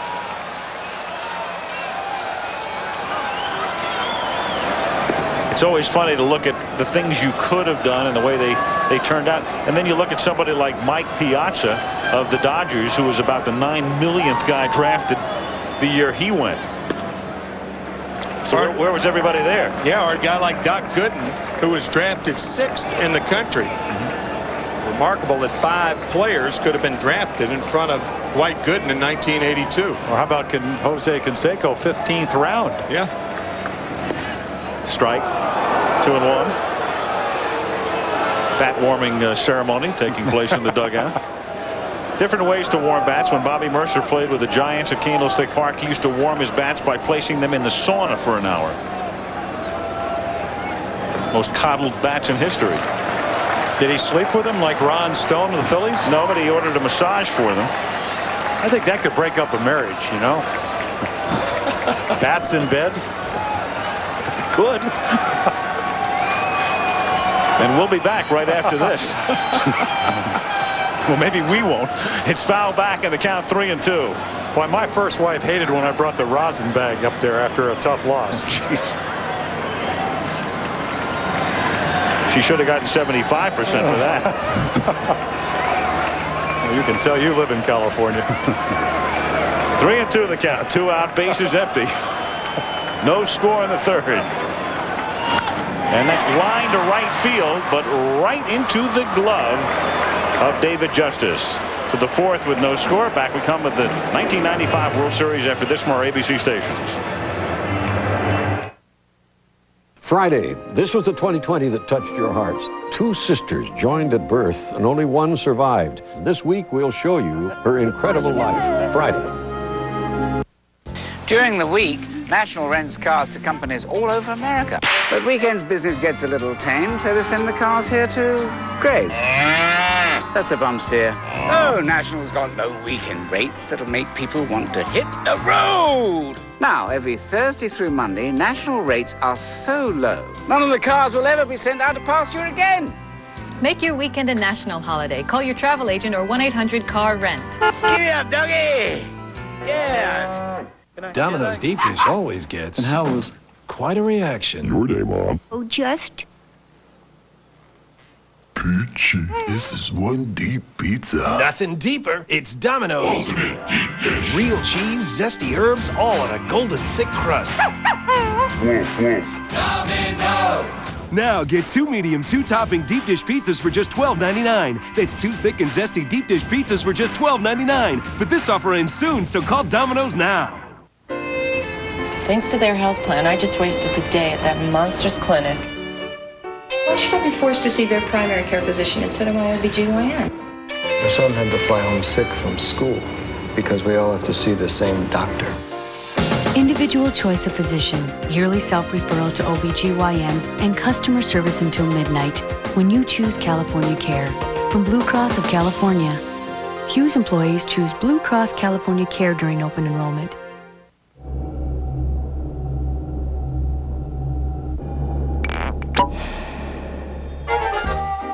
Cheers. Introducing the new Civic from Honda. More room, more refined, more luxury. The new Civic from Honda. Helen Hunt in Murder in New Hampshire tonight at 9 on 7. Fourth inning, Al Michaels with Jim Palmer and Tim McCarver. No score, game 4 of the World Series. And leading things off is Ryan Klesko in the fourth inning. He walked in the second. He's followed by Lopez and Lemke, the 6, 7, and 8 hitters in the order. Ken Hill missing low and inside, 2-0. Maddox and Hershiser tomorrow. And then they'll stay in rotation. Both teams will for a 6th game in Atlanta if necessary. Glavine and Martinez. And it also means if a 7th game is to be played on Sunday night in Atlanta, you'd have a rematch of last night's starters. Nagy going against Smoltz. 3-1. You talked about how mature Ryan Klesko is. I mean, this is a guy, if you watch him hit all year, that eventually is going to hit 35, 45 home runs. I mean, he has that type of swing. Popped up. Looking for room is Espinosa. Nice catch. Not only fighting the railing, but a camera down there as well. Has to know exactly where he is and stay with it.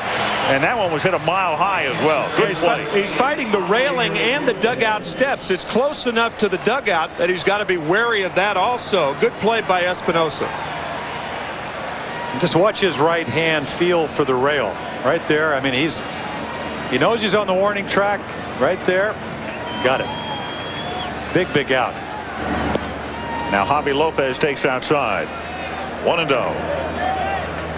The only reason I say it's a big out, you go 3-0 on Klesko. It looks like you're going to walk him, and all of a sudden you got 1 out.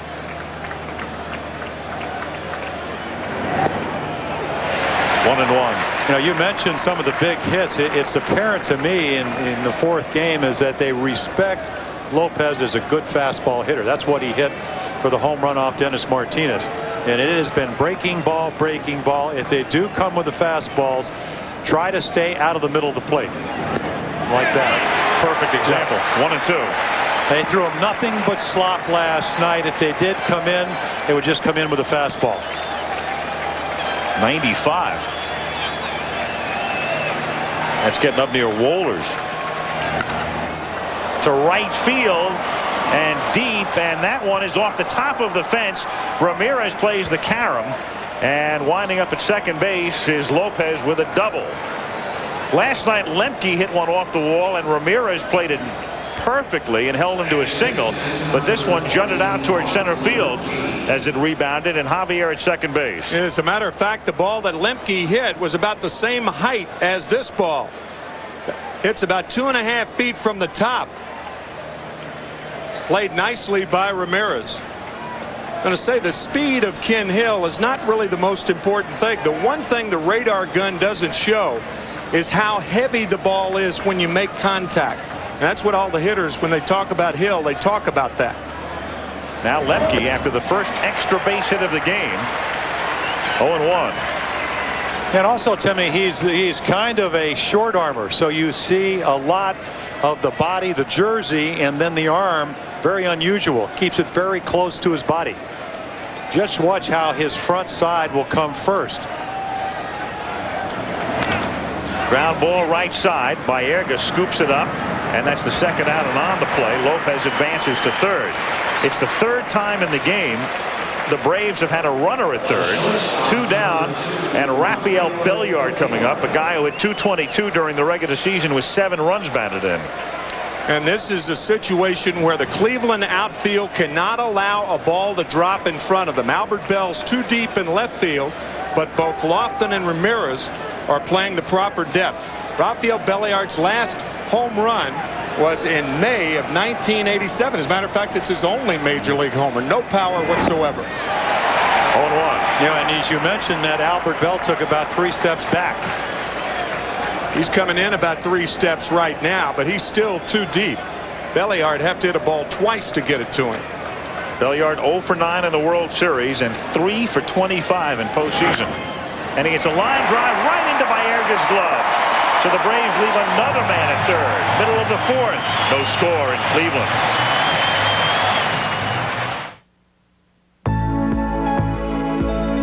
When was the last time you played in the rain? Let your hair go wild. Flexed your muscles to the world.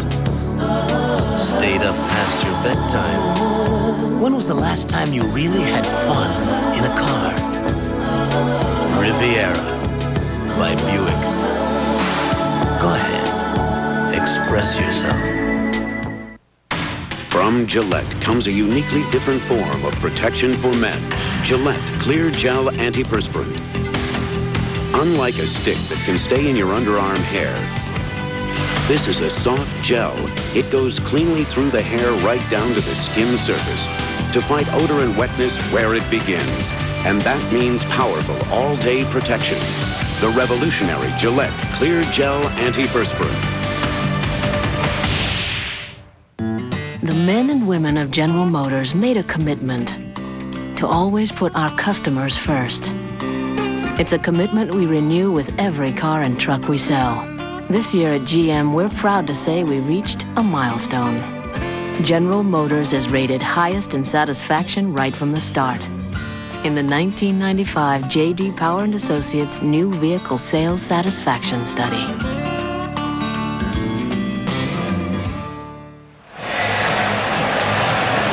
Well, those of you tuning in to see the Drew Carey Show Wednesday nights here on ABC, we didn't disappoint you. Here's the man. He's a Clevelander originally. Big Indians fan. Hit us up for tickets tonight. We couldn't help him out, but somebody did, and here he is in the ballpark. Drew Carey, great show Wednesday nights on ABC. No score as we go to the bottom of the 4th inning. Albert Belle to lead things off. Belle, Murray, and Ramirez. So far, both pitchers have been remarkably sharp to have had that long a layoff as Jim was talking about in the opener.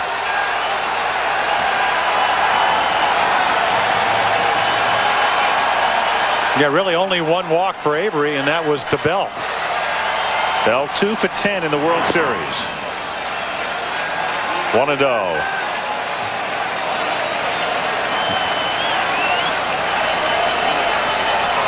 When you speak of batters who get extension, he is the prototype. 1-1.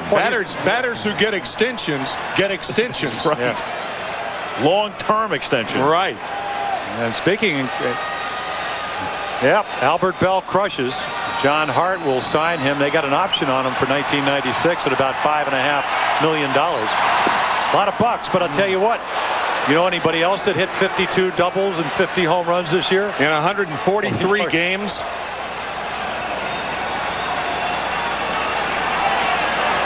One ball, 2 strikes. And that's away 2 balls and 2 strikes on Belle. You know, you think about Belle, who would you liken him to? Look at George Foster's numbers at the same age, and that's about when George was coming into his prime. He had been around for a while and really started to mature in the mid-70s as Belle takes called strike 3. Boy, Avery doing just a masterful job. Off speed away and then busts him inside and down he goes. Matter of fact, all 4 pitches were away, and then boom. You remember the Lofton strikeout, the breaking ball away, fastball inside. Good job by Avery. Yeah, Albert did not like that call. You can see right there, he thought the ball was in off the plate. Albert's already gotten away with one, the 3-2 breaking ball that he swung. He shouldn't have walked the first time, in fairness. Away, ball 1, 1-0. Albert likes to use that magic word a lot, but as we said during the playoffs, if you use that word to an umpire in its adjectival form, you're okay. But as a command or an interjection, then you're out. Yeah, you best make it a remark like that near the water cooler. Right. Yeah. Maybe to the water cooler. Yeah, the interjection for the ejection. Right. That's when the umpire says bleep you and you're out. Here's the 2-0 pitch. Ball 3, 3-0.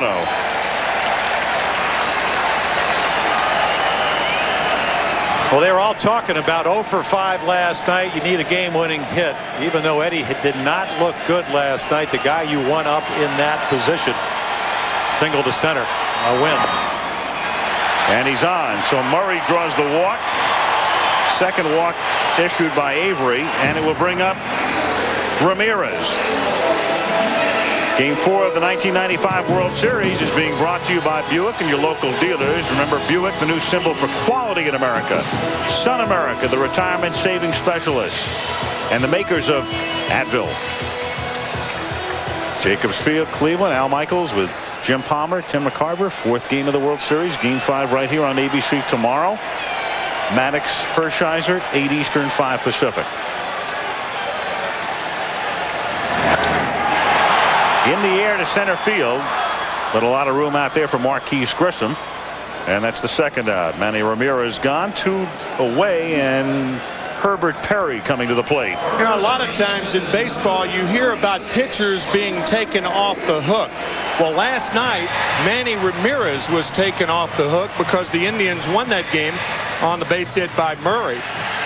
With the score 4-1 in favor of the Indians, bases loaded in the 4th inning. Ramirez hits into the double play off Brad Klontz. It kept the Braves in the game. So Ramirez was taken off the hook like a pitcher is often taken off a hook.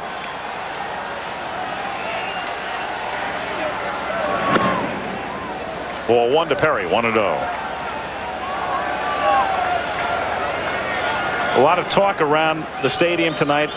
Was it good for baseball that Cleveland won last night? Was it good for the real good thing for baseball is the way these games have been tight and tense and right down to the end, and this has the makings of another one. 1-1. Really, very good World Series so far. All of postseason. The remarkable series, the Yankees against the Seattle Mariners, will go down in infamy as far as the Yankees are concerned, and may have saved baseball in Seattle.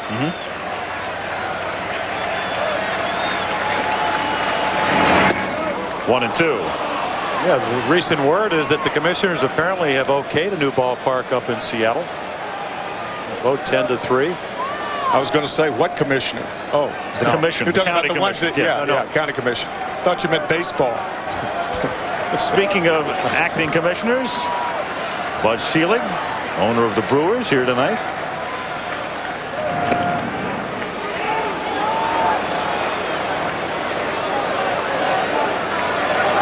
No score with 2 out, 4th inning.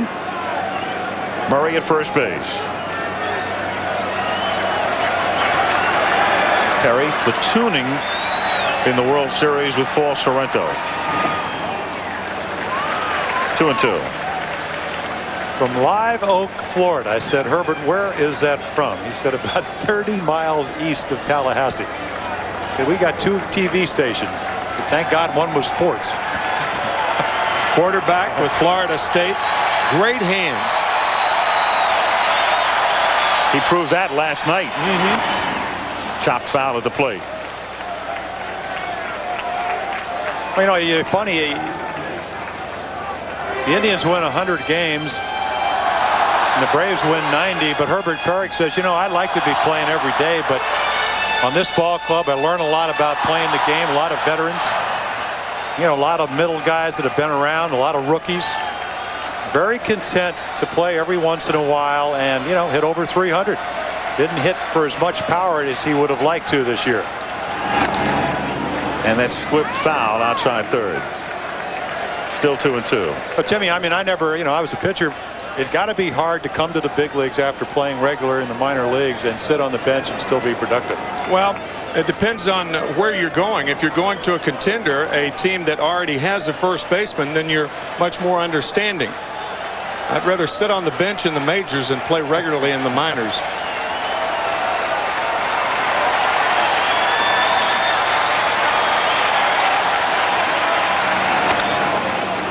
That's grounded, just foul outside third. I really think that Herbert Perry is being groomed to be an everyday player. Thing about right-handed hitters, for the most part, all things considered equal, you don't platoon a right-handed batter nearly as much as you would a left-handed batter. A guy like Paul Sorrento, who starts against very few left-handers, but Perry would start against a lot of right-handers once he proves that he's worthy of playing Major League ball. And he's done that. 2 balls, 2 strikes on Perry.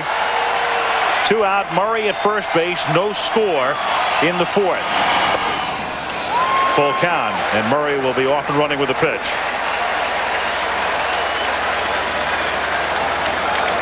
Espinosa on deck. I love that look. I just love it.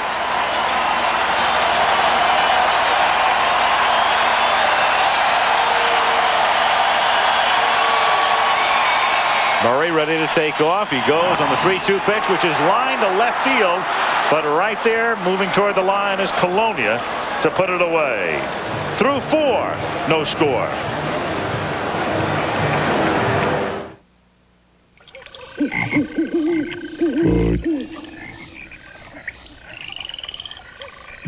Why?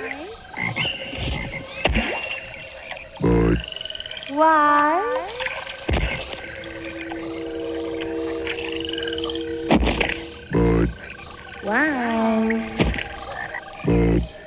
Wise.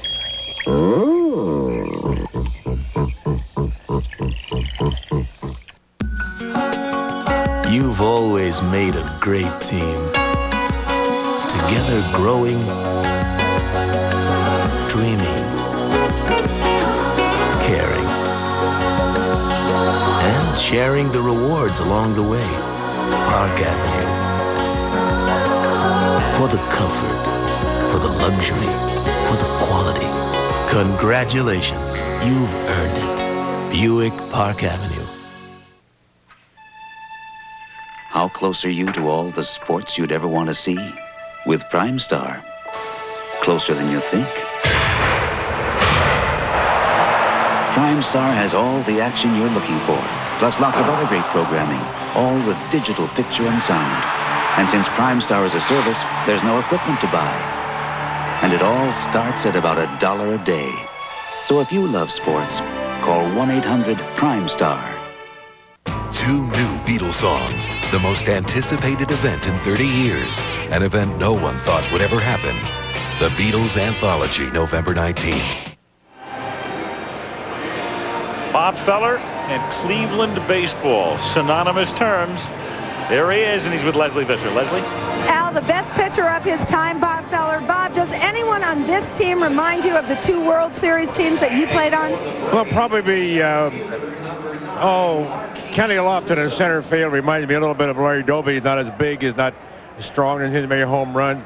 Larry was fast. There's not really anyone on these 2 teams that reminds me of anybody of a 1948 club. Not really. It was completely different. And but it's a great ballpark, and great World Series. It's been a long time between World Series wins here. You have a Buckeye that you've carried for years? Oh, I had this Buckeye when I was a little kid in Iowa, since I was 14 years old. And always carry it with me It usually brings good luck. I hope it brings good luck this fall. Maybe that and Jose Mesa in the ninth. Back to you, Al. It's a great series, and made the best team win. Thank you, Leslie. As Grissom leads off here in the 5th inning with no score. 2 for 2 is Marquise. And he hits it in the air to center field, and Kenny Lofton drifts back, makes the catch. 1 away. And Polonia coming up. Bob Feller. And, you know, you have to go back a way to remember Bob Feller pitching, but there are some of the numbers that he posted. 266 wins, 279 complete games, which, of course, something like that will not be duplicated ever again, as far as we can tell, the way pitching is these days. You know, talk about Ted Williams missing 5 years in the military. Feller, at the top of his career, missed 4. So you could probably add somewhere between 90 to 110 wins, and he'd be right up there with Warren Spahn, you know, the winningest left-hander of all time. Sure. Polonia swinging and missing in the count 1-1. Bob Feller, the only pitcher ever to pitch an opening day no-hitter. Oh, you might as well get it out of the way, Timmy. If you're going to pitch one. One of 3 he pitched. I mean, everybody's there. You don't have to worry about it for the rest of the year, right? That's over the glove of Hill and over second base into center field. So Polonia has a single. I mean, opening day, everybody's there. Do it. Yep. That's right. Big crowd. 2 balls back up the middle. One by Grissom, this one by Polonia. And Kenny Hill, pretty good fielding position, but that ball just too high and hit with overspin, and it hops into second base, and Polonia will most likely be running. 280 career stolen bases. A lot of people forget that. At least Polonia can fly.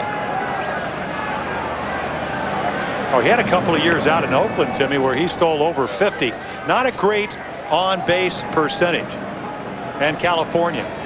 You know, the Yankees last year did not run that much. And they checked that year right. I think California is where he had the 50 stolen bases. Been thrown out somewhere over 20 times.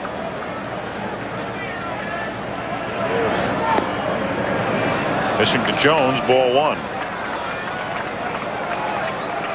You talk about young players, and Chipper Jones, we talked about Manny Ramirez, both of them the same age, and it seems like Jones has been playing for years.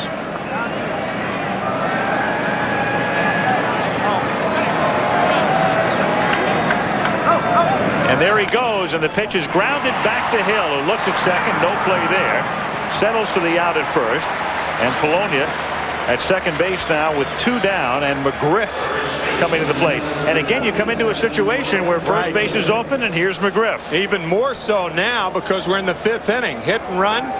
Polonia with a good jump. No play for Hill at second base, and he settles for the out at first. You may just see an intentional walk right here instead of a pitch around, because it's getting deeper into the game. Yep. Well, they've worked around him on 2 occasions in disparate ways. First time on 5 pitches. The second time Hill was actually ahead 1-2 and lost him, and he misses outside. This appears to be one of those unintentional intentional deals. I would be surprised if Fred sees a strike in this at bat. Well, I'll second that. And just about an inning and a half ago, we saw David Justice, who will be coming up if they do walk around McGriff, talking to Clarence Jones. Jones, the batting instructor. 2-0 the count. See if he can make some kind of adjustment if they do pitch around McGriff. You can put carbon paper in the 1st, 3rd, and 5th innings tonight in effect.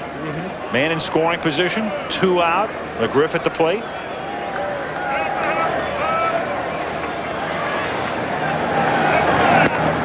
And he's on his way to his 3rd walk. The count 3-0. I think Mike Hargrove ought to just walk him right now. 3-0. Why take another chance? Alomar was looking over toward the dugout.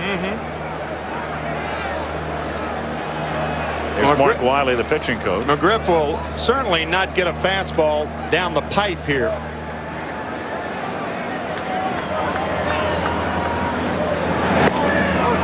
On the outside corner, 3-1. And if you're wondering why they're pitching McGriff so carefully, I mean, this is a guy that has hit 30 or more home runs as we look at David Justice on deck in 7 consecutive years. This year didn't do it with only 27. So you better not put one in the middle of the plate. I got to think, Timmy, he's probably looking, and he's this type of hitter. He'll sit on a breaking ball right here, he may be looking for something off speed. Things go according to Hoyle, that's what he'll get. Instead, a fastball hit in the air, a sinking fastball hit in the air to center field, and McGriff is gone. At the end of 4.5, no score.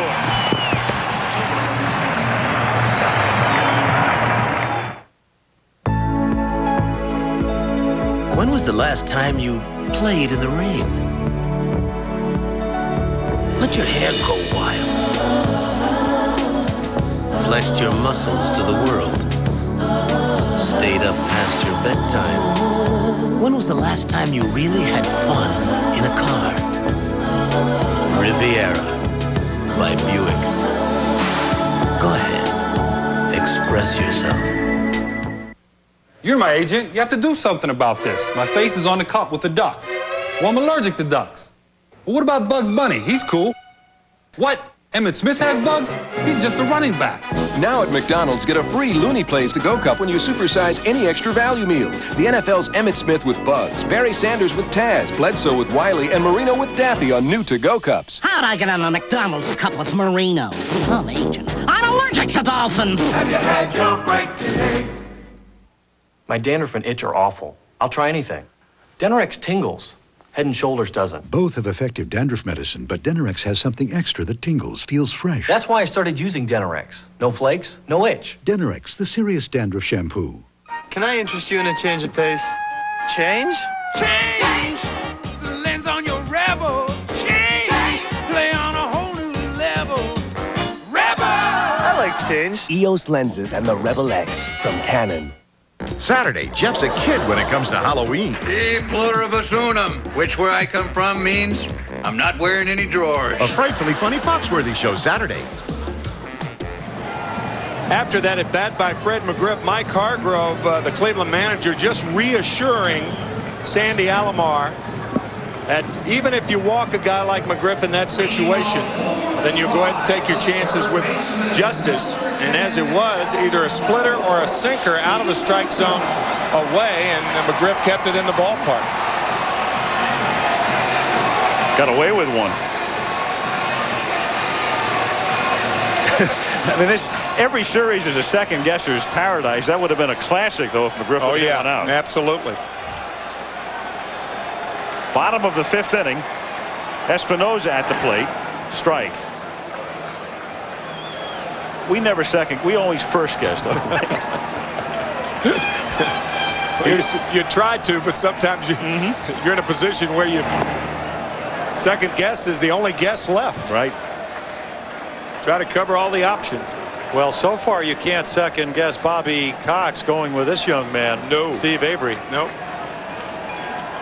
I mean, he got hit hard in the 1st inning, but not since then.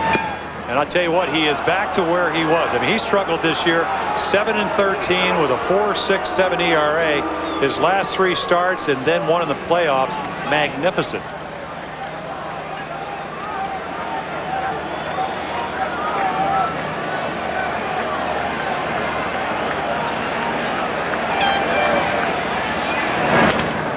That's hit softly down to second. Lemke juggles a very easy play.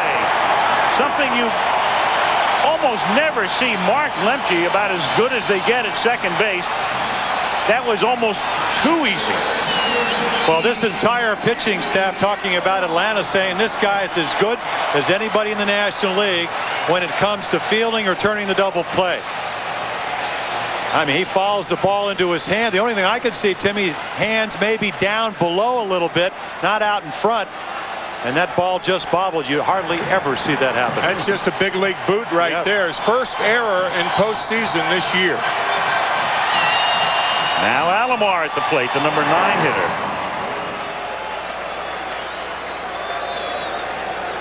Well, we talked about bunting early, Timmy. Do you think you bunt here when you have Lofton on deck? And Avery's so tough against left-handers? I think I'd opt for a hit and run here. I mean, you get the left-hander Lofton. Yep. And then Vizquel has not had a good postseason. I think a hit and run is a better option here than a bunt. Was a 300 hitter, and there is the hit and run. fouled away. Even though Alomar's hitting in the 9 spot, he hit 300 during the regular year. That's in about 220 at bats for Sandy. Jeff Newman sending out the signs. Yeah, he put on 6 for 10 the last couple of games to get to 300.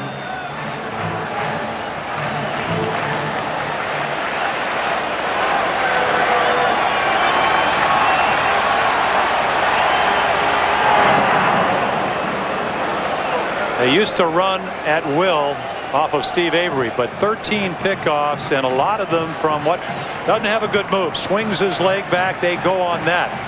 But he will pick you off. He'll step off the rubber and just a quick throw.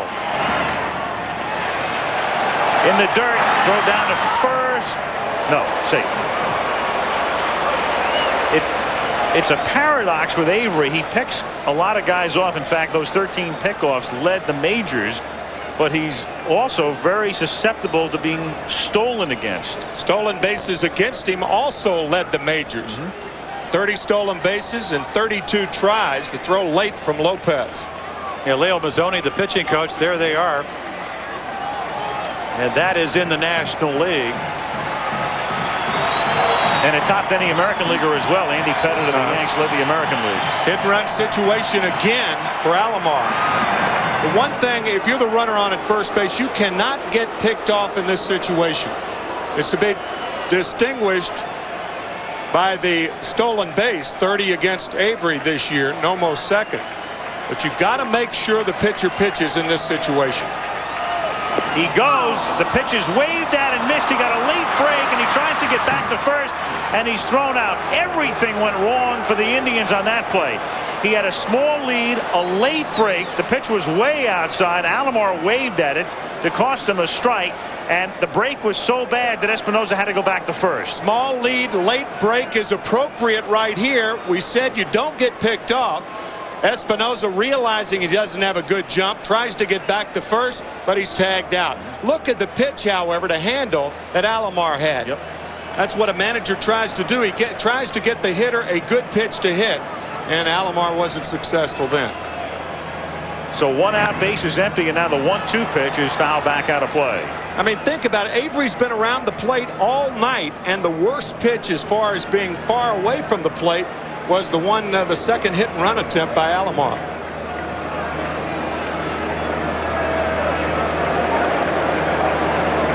There's little Leo. You know, he finally told Avery, he said, "Are you sick and tired of them stealing bases?" He said, "Yes." He says, "Well, let's do something about it." So he slide step, worked on his pickoff move, but still not a great move. But I'll tell you what, he can pitch. Keep him off the bases. And that's lifted to shallow right center field. Dave Justice will put it away, and with 2 down, it will bring up Lofton.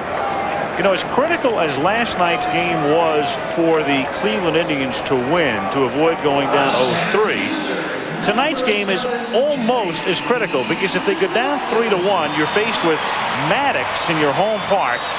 And then if you can somehow beat Maddox, you still have to win 2 more on the road. So tonight's game for Cleveland is about as important as last night's. No doubt about it. The Braves have a little more breathing room, because in a series tied 2-2, at least they would have those 2 at home if necessary, plus Maddox on the road. 1-0 the count. 2 out, bases empty in the 5th. Lofton 0 for 2 tonight. 1-1.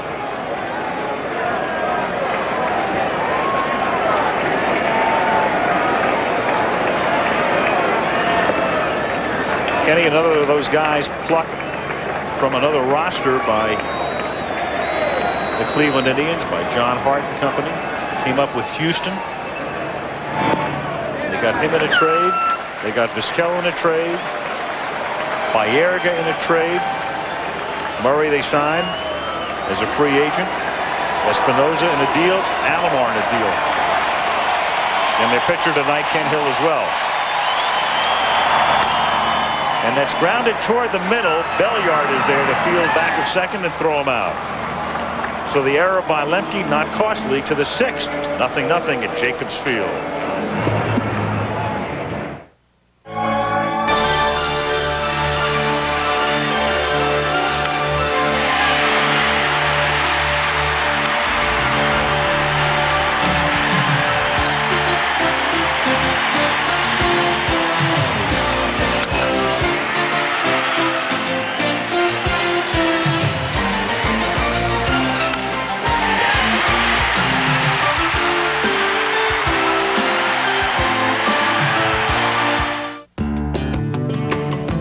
There was a time when we didn't have a worry in the world. Today, well, we seem to be making up for it.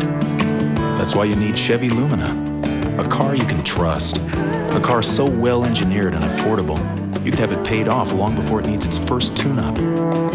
Chevy Lumina. Because someday you'll realize nobody's got enough money, and everybody's got enough worries. Isn't fire a fabulous invention? I mean, it's the only way to cook a burger. Fire's not an invention, it's a discovery. Well, somebody had to invent the match. I guess. And that's how I get fire. What are you supposed to do? Stand out there with a plate of burgers and wait for lightning to strike? It's a way to go.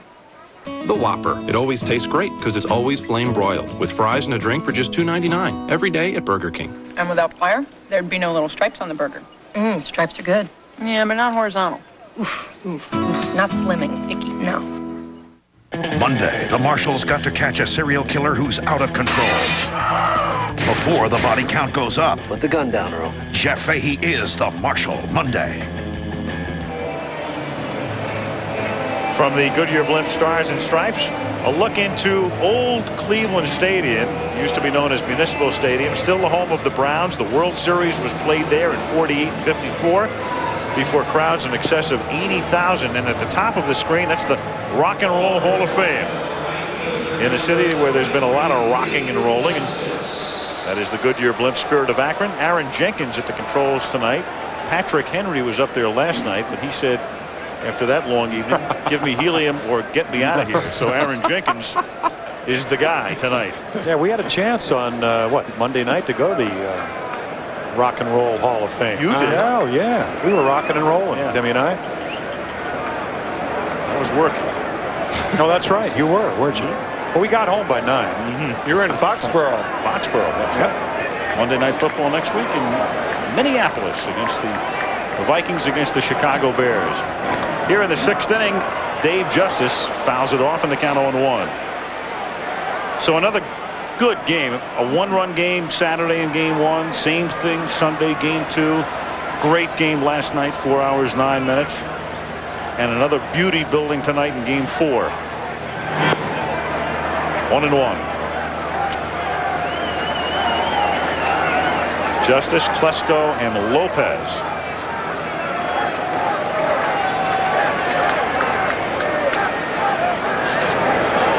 Two and one. Talk about baseball and football and the stadium here, Municipal Stadium.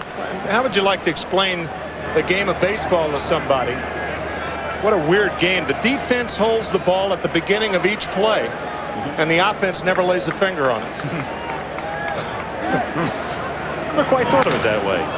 In the air to center field and deep, and Lofton goes back but has room and makes the catch. 403 feet away. You know, talked about how this park plays small, and talking to Charlie Manuel and a lot of the hitters here, they said there's only been 3 balls hit over the center field fence. Ramirez, Belle, and right here you can see why. Long, long way. And Lofton checking it out all the way. We saw a great play last night. You know, that's pretty routine for him, as good as he is. And David Justice says, boy, I could have just hit it a little bit farther to left or right. 2 feet in front of that marker for out number 1. Klesko walked, fouled out. He drilled one over the wall in left center last night. Strike. 1-1. Yeah, they said the ball just seems to carry a little bit better to left center and right center in this ballpark. No score. One of the fascinating things that's happening in this game right now is you have, as Klesko argues the call, you have each team's number 4 starter working and pitching beautifully. But we're going to get down to the point where you've got Wohlers and Mesa, and they both pitched a lot last night as that's drilled to right field and out of here. So Klesko didn't like the call on the prior pitch, and then Hill sends one into the groove for him, and Klesko, who homered off Hill on the 9th of June in Atlanta when Ken was with the St. Louis Cardinals, duplicates the feat here. 1-0. That was before tonight's game, the last regular season at bat against Hill, a home run by Klesko, and we said the offense never lays a finger on it. but they occasionally lay the good part of the bat on it, and that's what Klesko does here. Split finger fastball, and it's a rocket to right. And he knew it, and Lopez takes away ball one. And we talked about, the outstanding pitching here tonight, but here in the sixth, 2 guys up, 2 balls hit well, and if you're Mike Hargrove, even though you used your closer last night, you may want to go to the bullpen or at least get somebody up. Lopez lifts one to center field. 2 down, and Lemke will come up. So when you get down to the end tonight with Mesa pitching 3 innings last night for Cleveland, Wohlers going 2 2/3 last night for Atlanta, both managers said, if I had to get an inning out of my guy, I think I could. But that's easy to say before the game.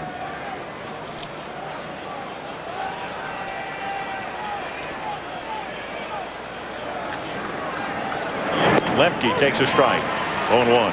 I really don't think a solo home run denotes whether a pitcher is fatigued or not. I mean, sometimes you got to tip your hat to the hitter, and unless you have a multiple run inning, I think a guy like Hill's perfectly capable of shutting the Braves down the rest of the way.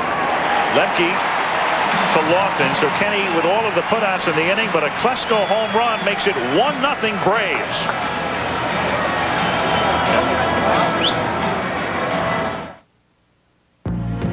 Time.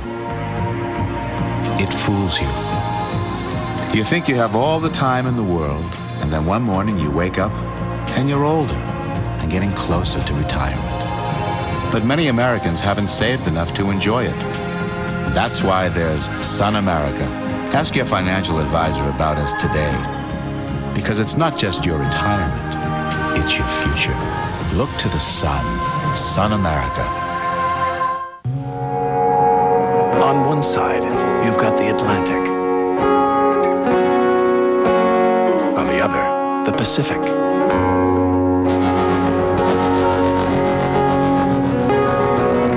And in between, the wide open spaces of the Chevy S-Series. Pack your bags. Chevy trucks like a rock. Name's Bond. James Bond. Sergeyevna on the top. On the top? On the top. Bond is back. I enjoy a spirited ride as much as the next girl. Who's that? The next girl. And things are starting to heat up. One rises to meet a challenge. United Artists brings you no more foreplay. GoldenEye, rated PG-13, starts Friday, November 17th. Do you have a drink every week? How to tell if you have a problem. Next Oprah. Tomorrow at 3, only on Channel 7.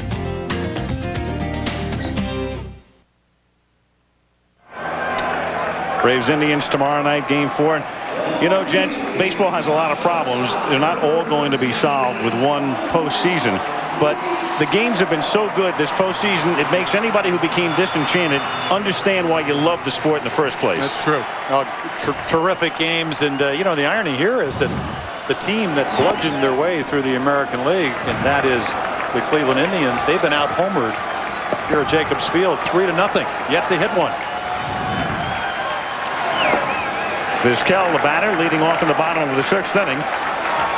And the count 2 balls and no strikes. Vizquel, Baerga, and Belle.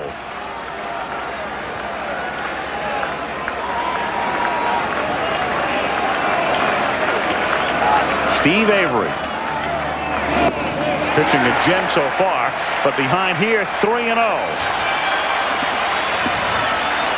Liable to see Belle or Vizquel taking twice here. That's a strike. He'll probably take again and make Avery throw 3 straight strikes. Hargrove looks on, and Avery may have gotten a break by home plate umpire John Hirschbeck. Ball could have been outside.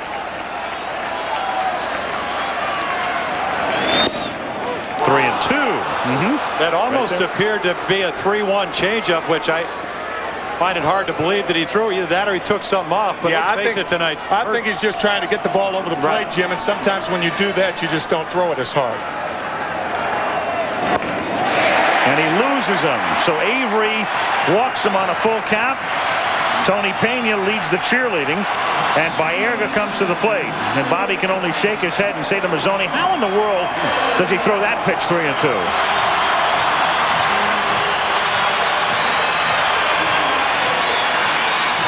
Well, that can spell big trouble. In the American League this year, when you fail to get the first batter off 54% of the time they scored. And then when you have 3, 4, and 5 coming up, I got to think the numbers might even get up a little bit higher than that. Especially with this offense. Avery with that flip throw to first base to drive him back. Vizquel with 29 steals, but I can't believe he's going to be going anywhere on a straight steal this early in the inning. Baerga 1 for 2 tonight as a right-handed batter this season. He hit .345. You know, that's the one thing he really improved. I mean, this is a guy in 92 and 93, Carlos Baerga. We'll take another look at Avery's. He'll just kind of step off. Whoops, there it is. If that leg goes behind the pitching rubber, he has to come home. If that knee stays to the home plate side, he can go either way. 1-0. But he's needlessly worrying about Vizquel. I mean, you got 3, 4, and 5 with these guys who can pound the ball. If you're Avery, you forget about the guy at first. As you said, the chances of him running are remote unless it's a hit and run. I mean, for 2 straight years, this guy hit over 20 home runs, over 200 hits, over 300, and drove over 100 runs. Pretty good numbers. I'd be concerned about him.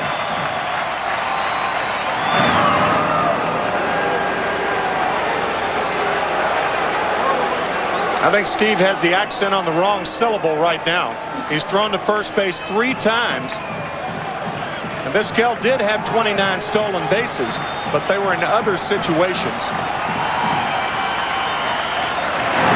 And that's lined down the left field line, hooking and going foul.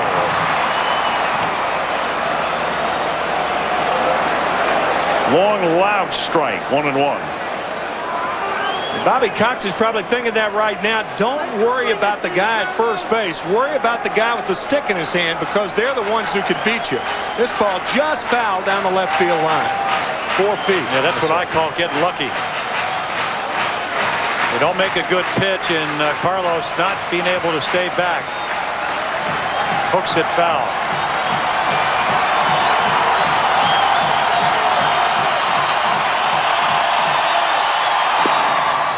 Ball 2.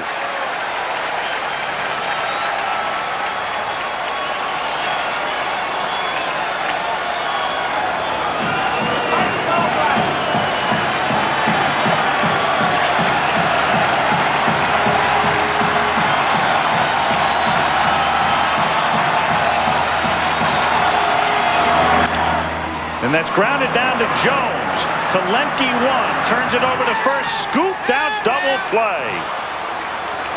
Jones to Lemke, and then McGriff able to scoop it out of the dirt. 5-4-3. And sometimes as a second baseman, you have to guess where the runner is going to try to take you out. What position is the runner going to be? This ball hit off the handle. Baerga slipped, leaving home plate. But look at Lemke. Very adeptly stepping back and making the play. Vizquel coming straight in. Lemke simply stepped back. Here's the slip by Baerga going out of the box. And that allowed Lemke to turn it. Nicely done. 2 down, bases empty. The first double play of the game. And Albert Belle at the plate. Strike on the corner and off speed. A walk and a strikeout for Belle tonight, and Avery hasn't given him one decent pitch to hit.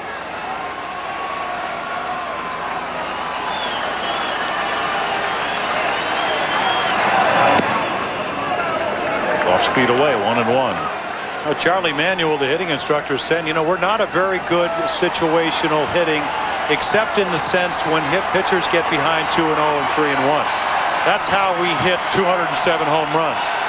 We got guys that can bomb the ball. Outside corner, 1-2. But we're seeing why a couple of years ago they thought that Glavine, Maddox, Smoltz, and Avery are going to maybe win 20 games because of being able to make those kind of pitches. Stay out of the middle of the plate. Change speeds. Use all your pitches.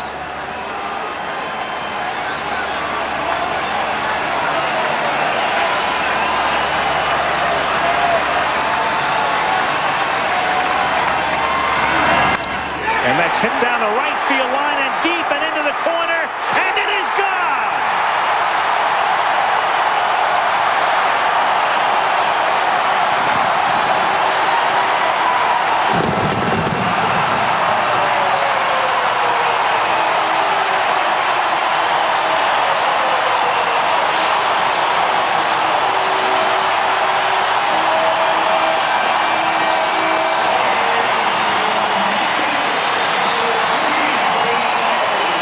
You may remember earlier we said it's not necessarily the pitch, it's how you got there.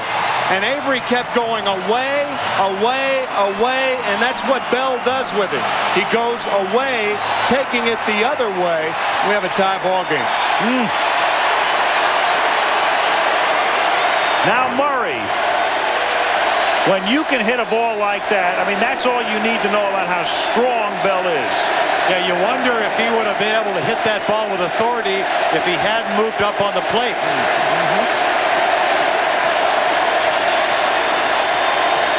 Crowd chanting, Eddie, Eddie. So, see, he moved up on the plate, and he makes an adjustment and readjusts to score. Ties it up one apiece. This is Avery's 98th pitch, and that's grounded, just foul. Why did the third? You know, you're right. The third base umpire, Wendelstedt, looked down at Jim McKean. That's right. To see what McKean was going to call. It's really Harry's call. That's exactly right. I mean, McKean can't make the call because Harry's in front of him.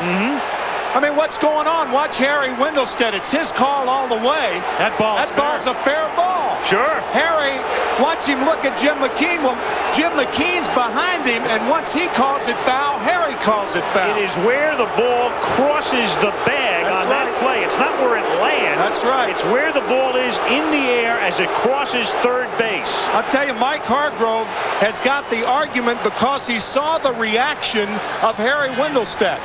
And by that reaction, he said, wait a minute, something's fishy here, and he has a good point. That was a bad call by Harry Wendelstedt. That was no call by Harry Wendelstedt. You know, you go back to last night's ball game, a double by Alomar that does go over the bag is called fair, and Jim McKean, who is right here, calls it foul.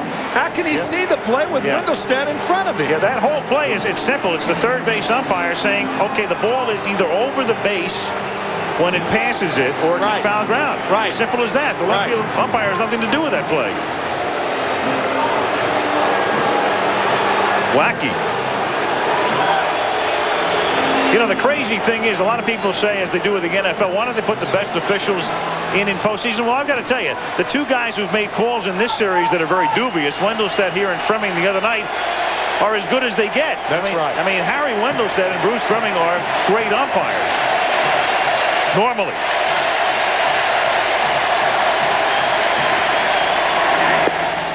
Two and one.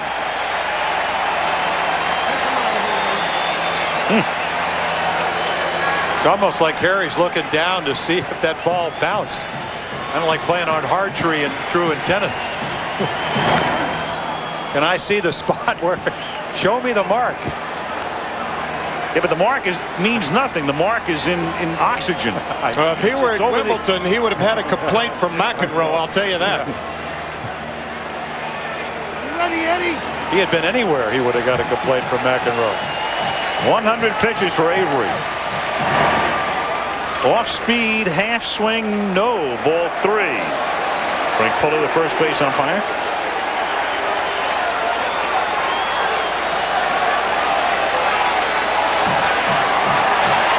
Not even close.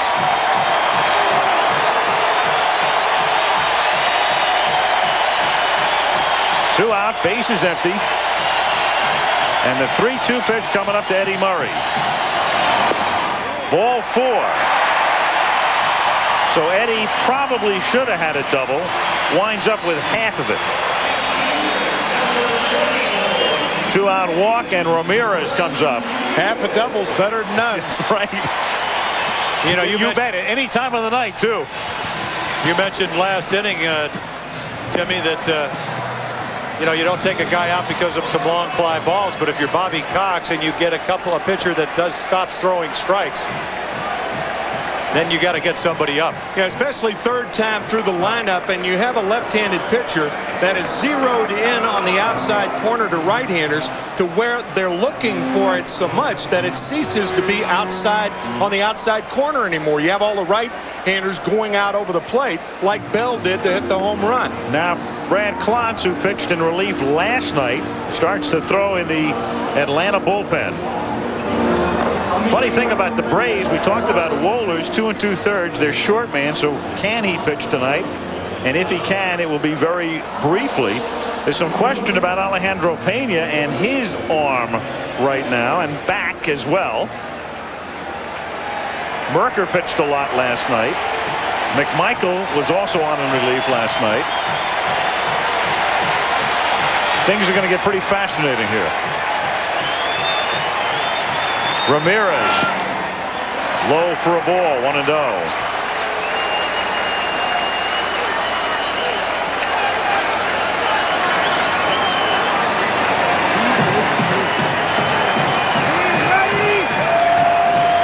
Murray held on by McGriff at first base. 2 out.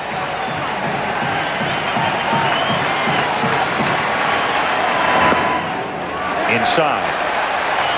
You know, a lot of times you're not supposed to show your emotions and wear them on your sleeves.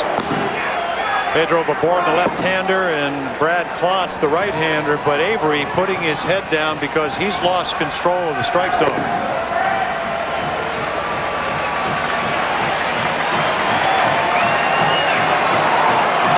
They're a little tentative. And they're going to call a balk. Frank Pulley, the first base umpire, called a balk. I think Avery broke his hands while he was still on the rubber and then stepped off. Yeah, you have to really step off, and then let's see if he does it. Comes to the set position. No, that was a balk. He lost his balance. You said he was losing his cool. He's losing his balance as well, Jim. Well, you know, actually, he does step off. Yeah, but it's too late. Well, Eddie Murray certainly helped out Frank Pulley over at first. So did the crowd. Well, Murray is where he belongs, at second base, because he was jobbed out of what should have been a double, and now an intentional walk with a count 2-0 will be issued to Ramirez, and it will bring up Herbert Perry. It looked to me like Avery was losing his balance, and instead of remaining on the rubber, he stepped off right before he lost his balance totally. Or he could have tripped on the rubber. But either way you look at it, he did step off. He stepped off, but he broke his hands, didn't he? I don't think he ever got his hands together. But it really doesn't matter what we think. Frank Pulley called it a balk. So Herbert Perry, last night's defensive hero, comes to the plate with 2 on and 2 out, and the game tied in the 6th. You know, if Bobby Cox was into numbers, he's been up twice. He's lined out to left field, and he hit .344 against left-handers.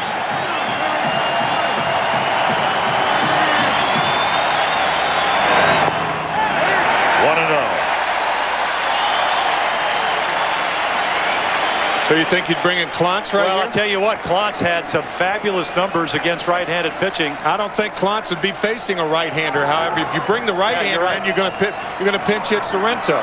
So you would go with a guy that's been out there. Strike.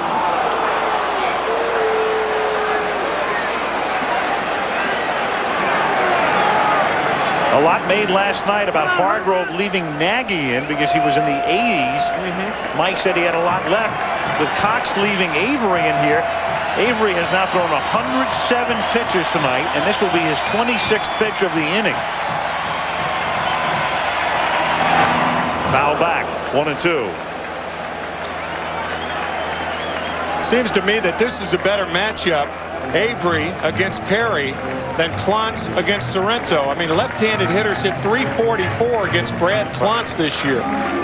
So would you rather bring the more experienced Sorrento up there? Would you rather be facing him here or Perry? I think Bobby's got the right matchup right here.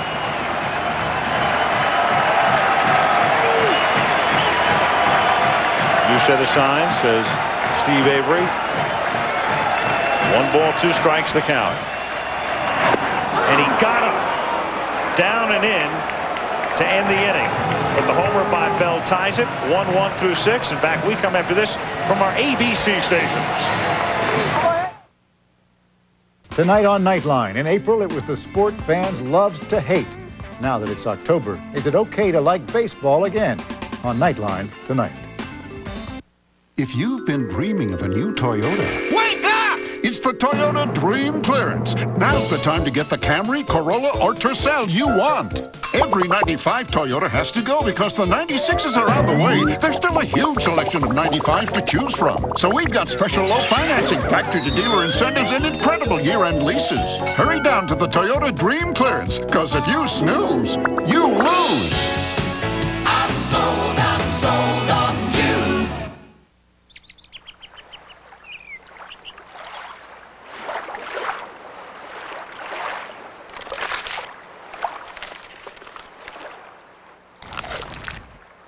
No matter where you eat a big, juicy new Carl's Jr. crispy chicken sandwich, someone always wants a bite.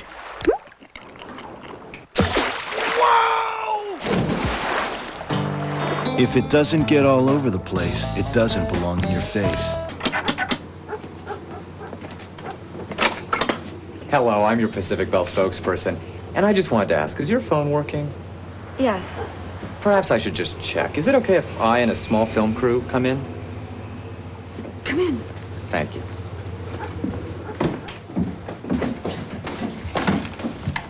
Oh, the dulcet Pacific Bell dial tone. It's excellent. Okay, is there anything else I can help you out with?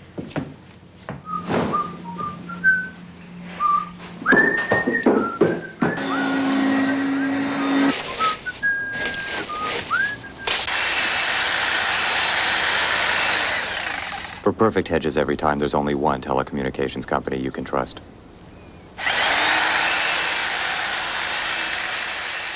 The Pacific Bell Network. How will you use it? Remember, no running, no diving. Helen Hunt in Murder in New Hampshire tonight at 9 on 7. Well, I tell you, you can smell the tension in this shot. Bobby Cox talking to his pitching coach, Leo Mazzoni, and that's going to be all for Steve Avery. Terrific job by Steve tonight, and a great job getting Herbert Perry for the last out in the 6th. Now, Greg McMichael throws in the Atlanta bullpen, and there's also action in the Indian bullpen with Paul Ossenmacher, the left-hander, throwing as Ken Hill gets ready to work in the 7th inning. They have Ossenmacher and then Tavares, normally the setup man, and then you've got Mesa, the short man, coming off a 3-inning stint last night. Meanwhile, Hill's been terrific outside of one swing of McGriff's or Klesko's bat, in the count 0-1 here. Belliard leading off, the number 9 hitter. Belliard, Grissom, and Polonia.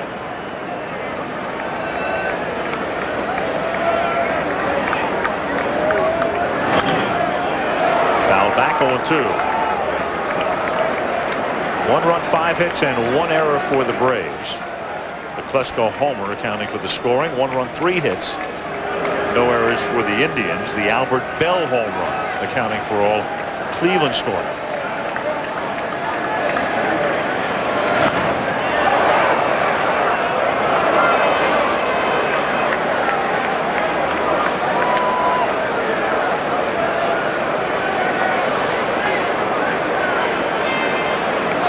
Just trying to stay alive. That's what you do 0-2 against a hard thrower. We've seen it all night long in the mid-90s with the fastball. Good breaking pitch, and down he goes. 1 out, Grissom coming up. And the 4th game of the 1995 World Series is being brought to you by Burger King, where you can get your burger's worth. The cars and trucks 36 million people depend on every day, genuine Chevrolet. And Budweiser, the gold medal winning American Premium Lager at the 1995 Great American Beer Festival. This Bud's for you.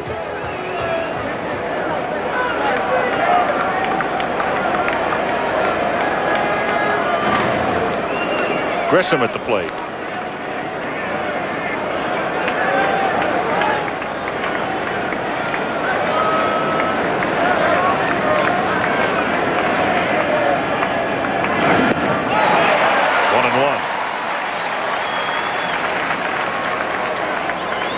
That strikeout of Belliard, the first strikeout for Ken Hill tonight. Yeah, I checked my scorecard. I thought I'd missed a couple. Yeah, Ken is more or less a contact pitcher. You hear that a lot about hitters, but Ken puts the ball in play.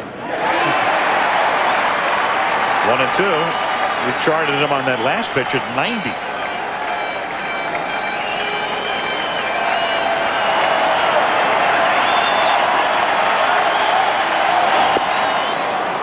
When you think about it, most pitchers who keep the ball down don't strike a lot of hitters out.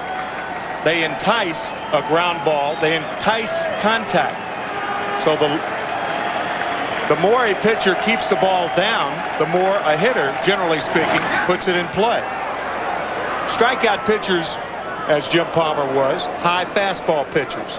Slider pitchers that are wicked sliders like a Bob Gibson or a Steve Carlton. Yeah, you just get a lot of swings and misses. You usually get the high pitch counts. You get a guy like Mark Fidrich, you get a guy like Greg Maddux, who can strike you out, but his intentions are for you to hit the ball and do it early in the count. And to use the guys behind him.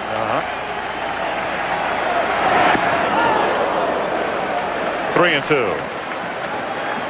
If the Indians win the World Series, this guy, Ken Hill, will be one of the great unsung heroes. He was in a similar spot in the fourth game of the American League Championship Series and beat Seattle down 2-1. And he's trying to get him even tonight. Ball 4 here as Grissom walks.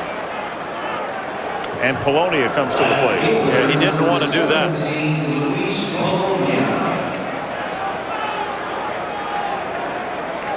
Now you have a bevy of left-handers coming up. Polonia, Chipper Jones, of course, a switch hitter, and then McGriff, Justice, and Klesko.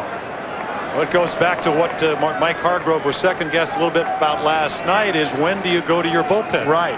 You know, what matchups do you want? I mean, Hill hasn't pitched in 10 days. That's hit in the air to right center field, and racing over is Ramirez, and he can't make the play. Grissom around third, being waved in, and scores to give Atlanta the lead on a double by Polonia.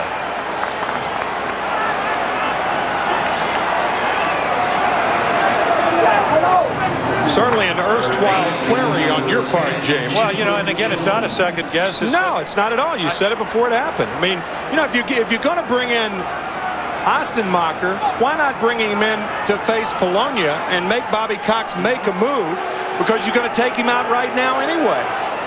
And I'm sure that Mike Hargrove will walk Chipper Jones, but now he's got to face McGriff and Justice unless McGriff hits into a double play, whereas before you get a switch of Polonia for a right-handed batter. Well, probably Mike Devereaux. The case last night with Nagy. Yep. And he wanted him to just get through the first two guys and then bring Assenmacher in. And tonight he wanted him to get through one more guy, and that guy Polonia winds up doubling. The hand is for Ken Hill. Great performance, but he leaves trailing. The Braves lead it by a score of 2-1. We're into the future. Not this, Mommy. Not in this car. Avis satellite guidance, first in the most cities across America. Another way the employee owners of Avis are making the future safer, faster, and better. Destination ahead. We're into the future. You found us. Avis did. My son Shaq is a big guy, and when he gets a cold, he gets a big cold. When he was little, well, he never really was little. Our doctor recommended Robitussin for his big coughs. Now that he's all grown up, Robitussin makes a cold formula, too. These little liquid gels can take care of 7 feet, 300 pounds of stuffiness, congestion, and coughs. Now, if they only had a formula for free throws. Robitussin cold formulas, recommended by Dr. Mom O'Neill. Good job tonight by Ken Hill, the number 4 starter, but he leaves trailing after going 6 1/3, giving up at least 2 runs. Poloni at second base is his responsibility, and he yields to Ossenmacher here with 1 out in the 7th inning, and the Braves on top 2-1. Another 1-run game in a series where we've had 3, and the home team thus far has won each one of them. Yeah, Paul Ossenmacher, and along with all the left-handers in the bullpen for Cleveland, have done an outstanding job in 16 at-bats against the opposing left-handers, 7 strikeouts and only 1 walk. That walk, excuse me, Jim, that walk was a key walk to Devereaux in Game 1.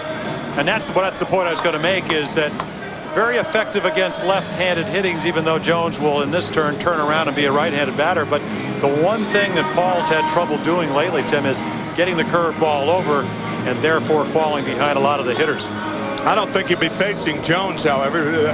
Mike Hargrove would probably walk Jones and pitch to McGriff or Justice, I would think. Yeah. Which will be a lot of irony if he does that, because they've been working around McGriff. Right. Now they may work around the man hitting in front of him to get to him. Let's see.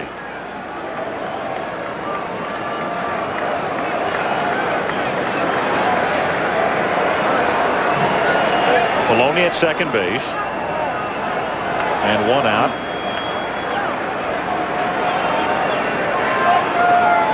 And they will walk him and go to work lefty against lefty on Fred McGriff.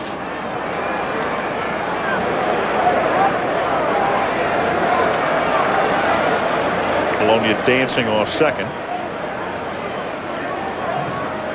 It'd be very ironic if Poloni turns out to be the star tonight and a big hero for Atlanta, because he was playing with the Yankees and might still have been with the Yankees had not George Steinbrenner opted to sign Darryl Strawberry. When Strawberry was signed by the Yankees, Poloni was the odd man out, and Atlanta said thank you very much. Yeah, I guess if you're wondering too, Strawberry was almost a non-factor in the series against Seattle.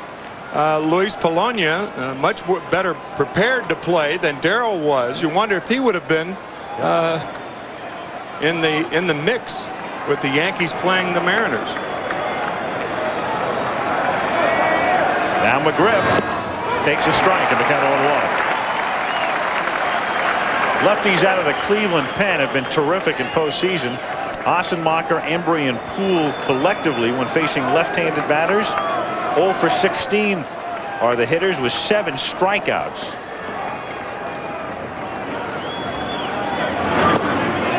Off speed missing, 1-1.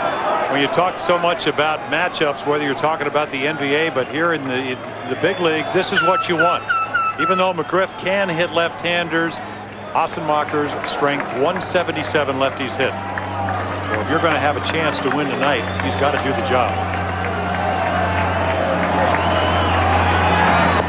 And that one skips to the backstop as Poloni goes to third, takes the turn there and holds, and down to second goes Jones. And runners at second and third now with the count 2 balls and 1 strike. This ball squirts through the trap door. You can see Alomar not using that right hand, and when a catcher doesn't do that, then he's not utilizing all his equipment. He's reaching for the ball with the glove. That ball's got to be handled. Squirted through the trap door, left open by Alomar. Pass ball and rightly called. Now the infield has to play in, and the pitch is waved at and missed in the count 2-2.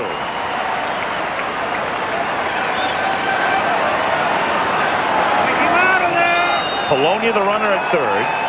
Chipper Jones at second. Infield in. 2-1 Braves. 1 out. 7th inning.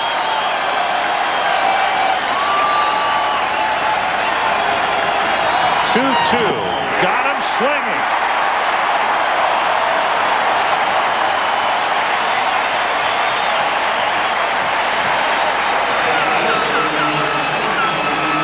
And that's why a guy like Ossenmacher, who pitches less than an inning per outing, can command the kind of salary that a left-hander can when you come out of the bullpen just for moments like this. Tell you, great pitch at a clutch moment. And Freddie McGriff probably was, I mean, he's looking for the ball, but he's expecting something breaking and still couldn't get the bat on it. Now he tries to do it again with Dave Justice at the plate. Well, this is a good choice to pitch to Justice in this situation, not because David has an offer in this game, but because Klesko is on deck, and Ossenmacher would be facing Devereaux and not Klesko. But now it's a lefty-lefty matchup. Strike, 0-1. I tell you, the amazing thing is Justice has hit, what, about 25 points lifetime better against lefties? Right. I guess that's why it's not that shocking that he's hit 364 lifetime off Ossenmacher. Those are some major numbers. Another strike. See, the thing is, though, Justice is facing a different Ossenmacher, and Ossenmacher is facing a different Justice. Crowd to its feet.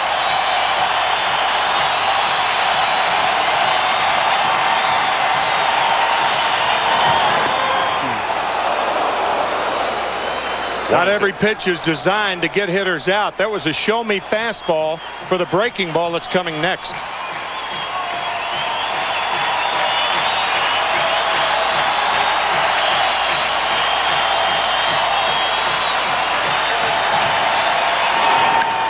And that's grounded into center field for a base hit. Polonia comes in to score, and so does Jones to make it 4-1. He threw the breaking pitch, and Justice, who's had a pretty cool postseason, responds. It was a hanging slider right over the fat part of the plate. And Justice delivers.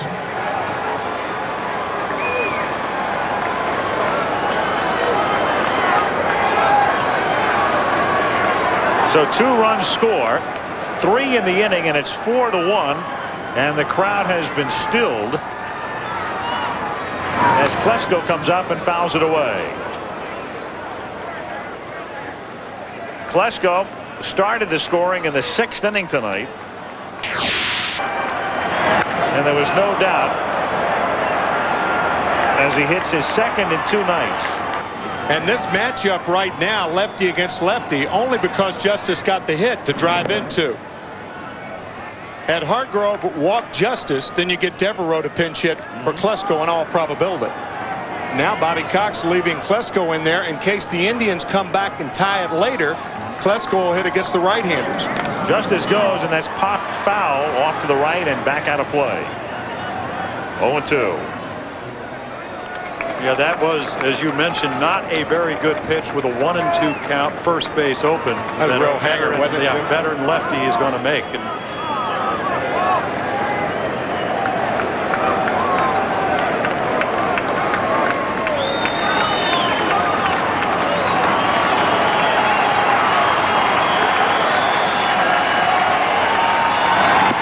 And down he goes, but the damage done before the inning-ending strikeout.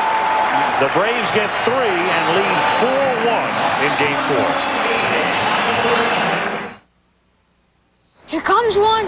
Oh, an 87 Buick station wagon. Got it. 74 Volkswagen Beetle.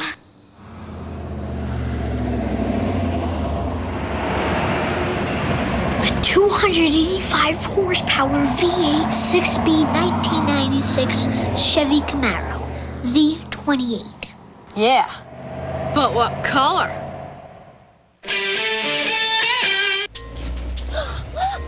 Gosh, it's a little chimp. Oh, he looks like a little person. They're really not. Look how smart he is. They're not very intelligent, honey. They're dopey. Look at him. We have a dummy on our hood. Oh, where's he going? For the great taste that won't fill you up and never let you down, make it a Bud Light. And now, Valley of the Apes. There are no medals for being the shoulder to cry on. No awards for passing on traditions. But to the men who give their best every day, we give our best. Gillette Sensor XL.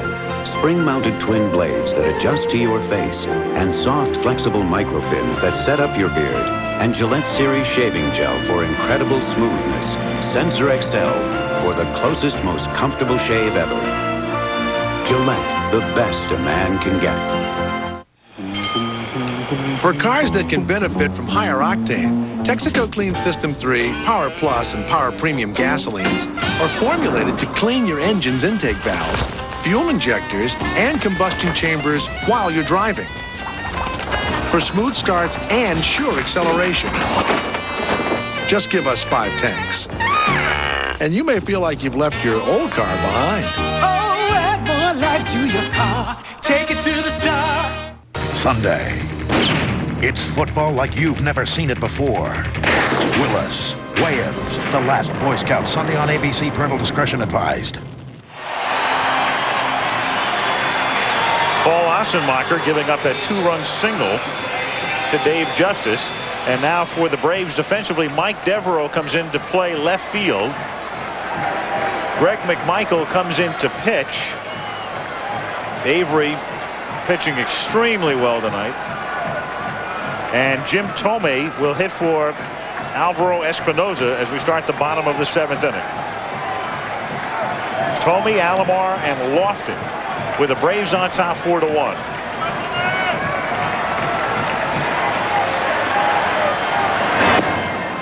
1-0. One of the reasons Bobby Cox didn't hit Devereaux for Klesko was that he would have locked Devereaux in as the designated hitter and wouldn't have been able to use him defensively. And thus, if you've forgotten the rule, if you take the DH out and you insert the guy who replaces him in the field, you lose the DH privilege and have to bat your pitcher. And that's why Devereaux didn't hit for Klesko. Bobby wanted to keep him for the fence. In the air to left field and deep. Devereaux goes back and can't make the play. It's off the scoreboard, and Tomei winds up at second.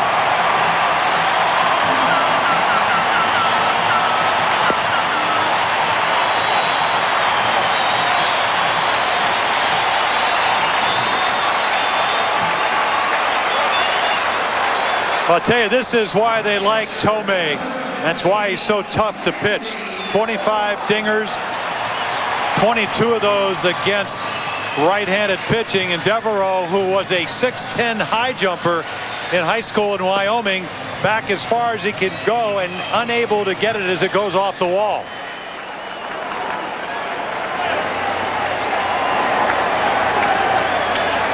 So Tomei at second. He will stay in the game at third base in the top of the 8th. Alomar at the plate, and then Lofton as they get to the top of the order. Alomar grounded out, flied out, 0 for 2 in the game. And bluffs the bunt, takes up high, ball 1. Yeah, Bobby Cox, you got to think that he liked the matchups. He's got a better defense. He's got McMichael, who had an outstanding year, couldn't hold the lead last night. Righties and lefties over the year, just over 200. He gives up a leadoff double. And that's grounded to the right side. Lemke throws him out. The runner advances. In a 1-run game, that's a great play. In a game where you're down by 3, not so great. The Braves will take the out. Borbon and Klotz in the bullpen.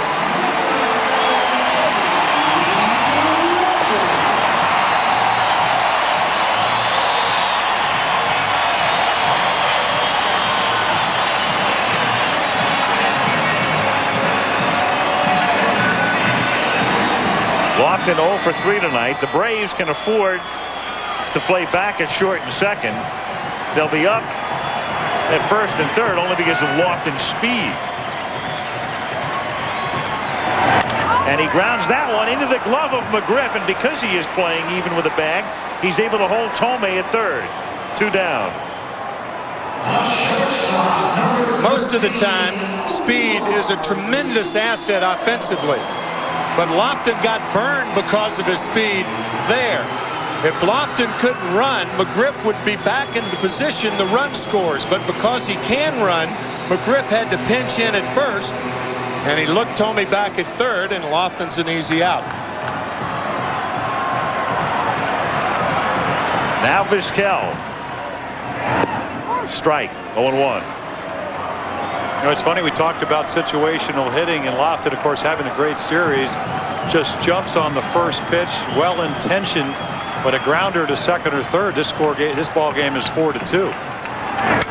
And that's grounded down to Jones at third.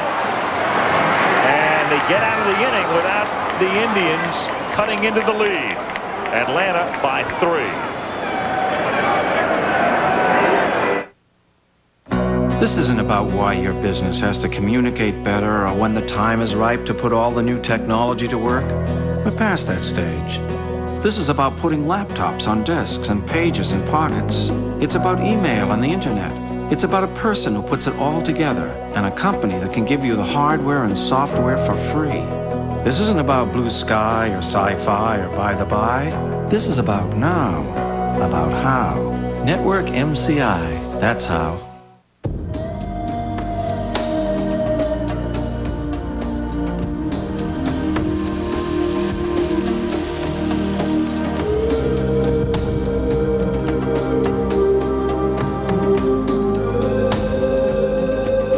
I am easily satisfied with the very best.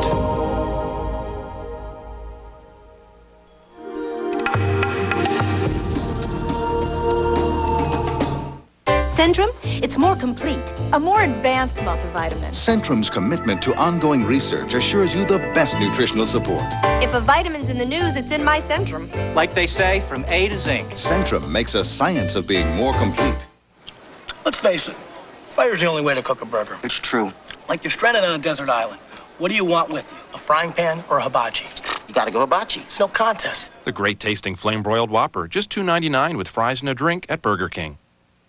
Raquel Welch has the scoop. Clark Kent is Superman. Will her kryptonite kiss destroy the Man of Steel? Sunday on ABC. It's Lois and Clark. Atlanta leading 4-1 in the fourth game, trying to go up 3-1. A reminder, Saturday at 1:30 Eastern and on tape at 4 o'clock Pacific time, the Tour Championship featuring Greg Norman, among others, from Tulsa. Jim Thome stays in the game at third base, hitting in the 8th spot. And coming out of the bullpen for the Indians is Julian Taveras. 10 wins out of the pen in relief this season as the setup man. When you win 10 games as a setup man out of the bullpen, it tells you one thing. It means your club comes from behind for a lot of dramatic late inning victories. You're the beneficiary of that, and he hopes to be tonight as well. The Indians have done it time and time again this year. And they've done it just as Atlanta's done it because of their great middle relief to get to the closers if you do get a lead.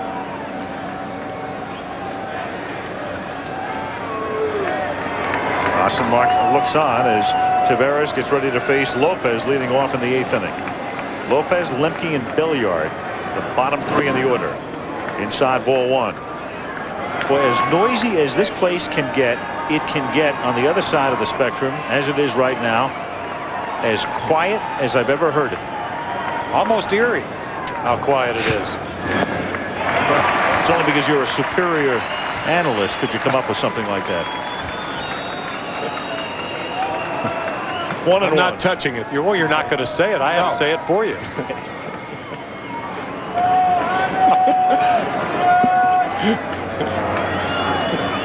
Here's the 1-1 pitch. In there for a strike on the count 1-2.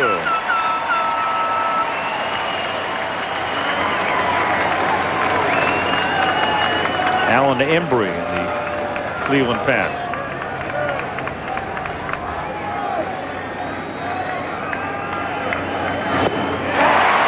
Lopez is gone. 1 out in the 8th inning, and that will bring up Mark Lemke. We'll have the player of the game at the conclusion of tonight's game. Chevrolet will present an MVP trophy, donate an Astrovan to the Special Olympics in the player's name at the end of the World Series. Mark Lemke, 0 for 3 tonight. Fouls it off in the count 0-1. Tavares pitching in 11 of the 13 games, and you don't find too many kids at 22 years of age that can change speeds, can pitch to both sides of the plate. Great splitter when he gets ahead. And you're going to win 100 games. This is the type of guy you want coming out of the bullpen. And that's lined to left field for a base hit. Lemke's first hit of the night, 5th hit in the series. And Belliard comes up. Here's a situation. You're up by 3. Bobby Cox may just sacrifice with Belliard to try to tack on a run. Good hitting by Lemke, lining one to left field. You don't see it too often, a 1-out sacrifice, but if Bobby Cox is inclined to do it, now would be a good time to try to tack on another run. Yeah, something you wouldn't see in the National League because the pitcher would be behind Belliard unless you're going to take him out and pinch hit for him. Belliard up there to bunt, misses for a strike, 0-1. And of course, Bobby Cox has seen Belliard the limited times he's played. As we look at Jimmy Williams down at third, flashing the signs, hit over 300 against left-handers, but about 190 against righties. So it's a high percentage play. Why not pad your lead?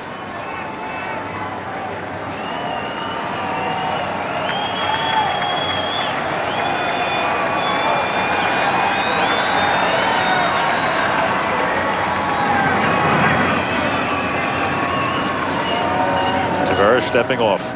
4 runs, 8 hits, and an error for the Braves. 1 run, 4 hits, and no errors for the Indians. I love watching Cox. I mean, he's so expressive. It's just terrific.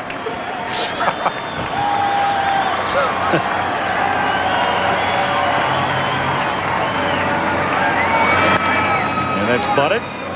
Nice bunt. And tag is made, or was it by Perry? What are they going to say? Well, I think Frank Pulley said he was trying to avoid the tag. Home plate umpire John Hirschbeck said safe. And then Frank Pulley called him out, saying he tried to avoid the tag. Right. Now, this is going to be at a great angle. And keep in mind, as we take a look. Right here, Perry. Now, there's your 40. I don't really think, Timmy, when he went to tag him, he was out of the baseline. Well, you can. That, I guess, is Frank Pulley's opinion, but you can run out of the baseline, but you can't run out of the baseline in the umpire's judgment if you're trying to avoid a tag. But the second look of that, he wasn't that far out of the line, was he? Very close call. Yeah. Now Grissom at the plate. So Belliard credited with a sacrifice as Marquise takes inside, ball 1. Take another look. Right here, I mean, the good play is that Perry just flips it to Baerga, but he tries to tag him, and you can see him. I mean, he's maybe a foot, and Frank Pulley right there saying, listen, he's out of the line, you're out. Little half swing chopper foul. I think when both feet went on the inside of the line, the inside of that white line, with both feet over there, then that was conclusive enough for Pulley to call him out. Does he get him on the back of the foot? You know, maybe he gets him on the heel. But that's not the way the play was called. Frank Pulley called it that he was out of the line. Yeah, I'm surprised Bobby didn't at least offer a mild protest. 1-2. Yeah, you're right about his expressions. Grissom getting picked off with 2 outs in the 5th inning yesterday. We asked Bobby Cox what happened. He goes, he just went. Just took off. What can you do? 1 ball, 2 strikes. 2 out, 8th inning. 4-1 Atlanta.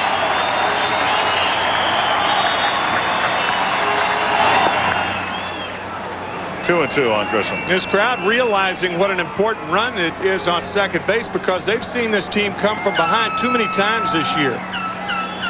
And for that reason, Timmy, you have a guy that's hitting 12 straight games. You got Mike Devereaux on deck who does not hit right-handers.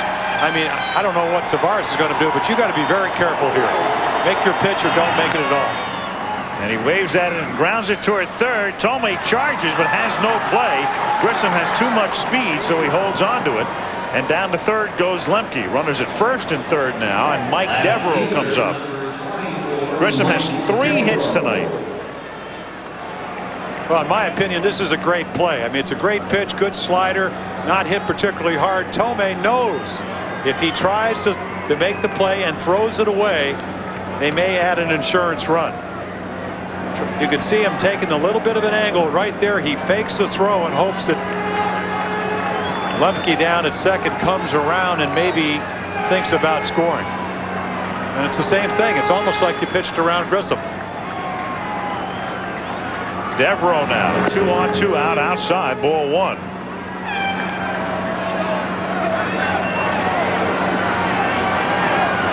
When postseason starts, as you look at Lemke at third and Grissom at first, Devereaux was a role player, but he played the role so well, he was the National League Championship Series MVP.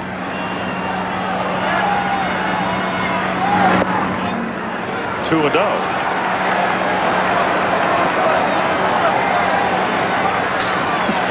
Jim Warfield giving Jeff Newman a little rub down. And Jeff, the third base coach. It's not a good sign, Jim. No. I think Mike Hargrove out to talk to Tavares and to tell Alomar, or I guess that's Mark Wiley, out to talk to Tavares and possibly tell Alomar what to do in case Grissom runs to second.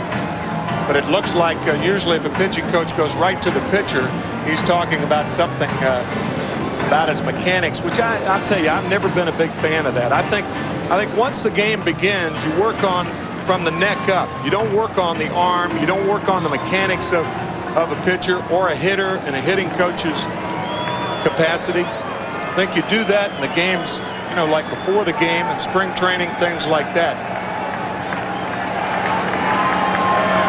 2 balls, no strikes. Jones on deck. Runners at first and third. 2 down. 2 and 1. So I guess it's safe to say that you never went out to the mound and told Carlton that his mechanics were awry. No. I never believed that much about the mechanics. I think you work on the mental part of the game once the game begins, and you don't, maybe a key here and there, but not too many things to get guys to think too much. Runner goes, pitch outside, bluff throw to second, so an uncontested advance. That was a bad bluff too. That was. Could have thrown his shoulder out of that bluff.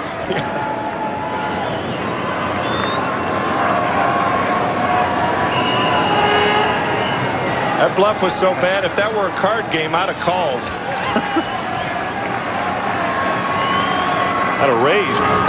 And the pitch is inside for ball 4. So Devereaux walks, and now Chipper Jones comes up with the bases loaded and 2 out. And that's going to do it for Tavares as Hargrove goes to the mound. And they will go to the bullpen with the bases loaded, 2 out. And the Indians trying to stay in the game, down by 3. This is about how you go to sleep one day, running your business the same way you always have, and wake up the next morning with things like email, voicemail, PCs, pagers, a new communications network for free. It's not a fairy tale, a myth, or a parable. This is about how things can really happen. This is about opening your eyes instead of closing them, and making a call instead of a wish. Network MCI, that's how. Dad, wake up, What? Dad. Get up, Dad. What is it, Jack? It's Saturday. You said you would take me to McDonald's for breakfast Saturday. Yeah, and you I said I know. could have an egg McMuffin and a big juice. You said you and Mom would have pancakes and sausage and coffee. And you said you wouldn't go to work today. You said. I know, but it's 3:30 in the morning. Oh, We got plenty of time, okay? okay. I'll be back in exactly 10 minutes. This November, the hottest stars and network premieres are on ABC. Suppose I were to offer you $1 million for one night with your wife. Demi Moore, Woody Harrelson, and Robert Redford in Indecent Proposal. Jean-Claude Van Damme and Rosanna Arquette in Nowhere to Run. And Bill Murray and Andy McDowell in Groundhog Day. Plus, the television event of a lifetime with 2 new songs. It's the Beatles Anthology this November on A Beatles Z. Alan Embry has come in to pitch for the Cleveland Indians with the Braves on top 4-1 and a chance to break it wide open with the bases loaded and 2 out.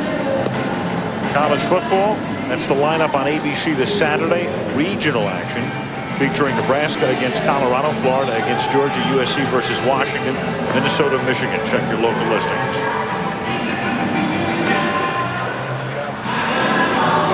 Tavares out and Embry in. And Ossenmacher can only hold his head, pretty much summing up the plight of the Indians, at least at the moment. Yeah, Alan Embry, we talked about Ossenmacher having a great curveball. Embry throws 96, 97 miles per hour, and Mike Hargrove put it before the game. He said when he throws the ball over, you better get the bat going. That's his biggest problem, just throwing strikes, and he has not had problems here in the World Series. Third time in 2 nights, the Indians have brought a lefty in to face Jones to turn the switch hitter around, and the first pitch is in there. Bases loaded with Lemke, Grissom, and Devereaux.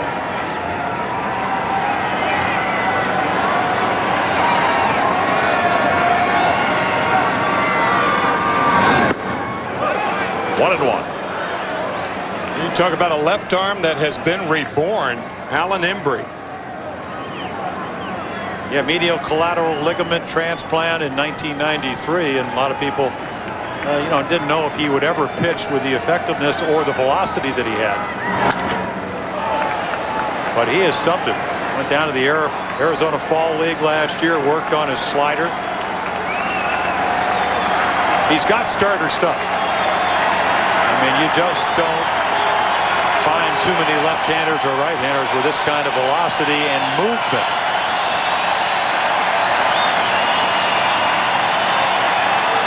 One-two to Jones. Away, 2-2.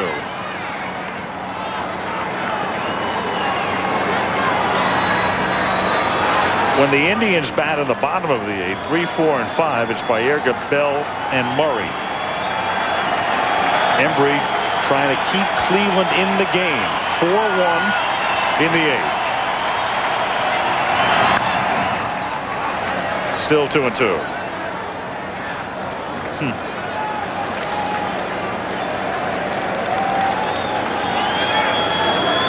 Whatever it takes.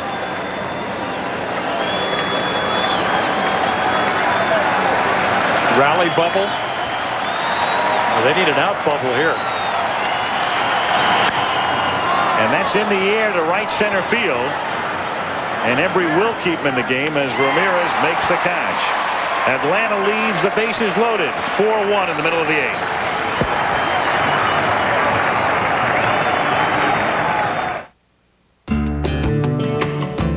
If you were to make a list of the safest towns in America, at the top of that list would be Eau Claire, Wisconsin. If you were to make a list of cars with the most standard safety features for the money, at the top of that list would be the Chevy Cavalier. So if you lived in Eau Claire and you drove a Cavalier, would that make you one of the safest people in America? Probably not, but it's a good start.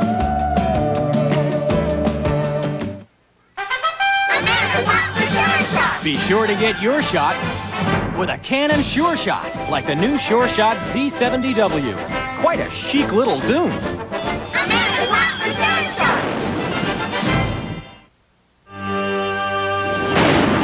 An unborn child experiences everything that the mother experiences. The neighbors talk about him like he's some kind of a phantom. What's your name? Powder. I've never seen anything like him. Your test shows that you're a genius. What are you doing?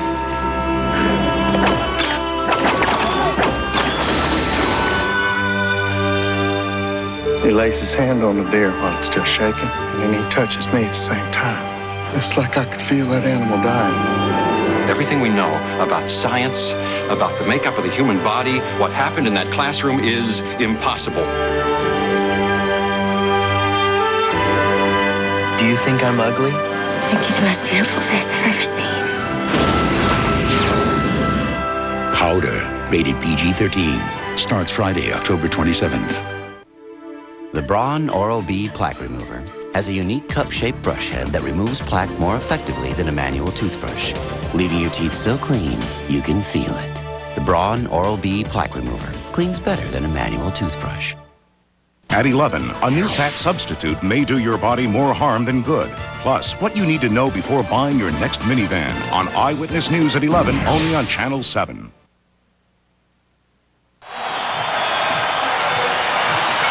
Jacobs Field coming alive again as the crowd tries to help the Indians rally here in the 8th inning.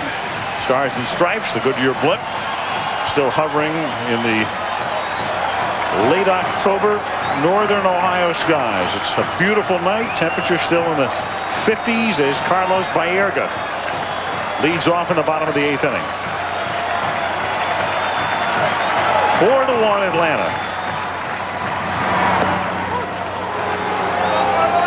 Strike on 1.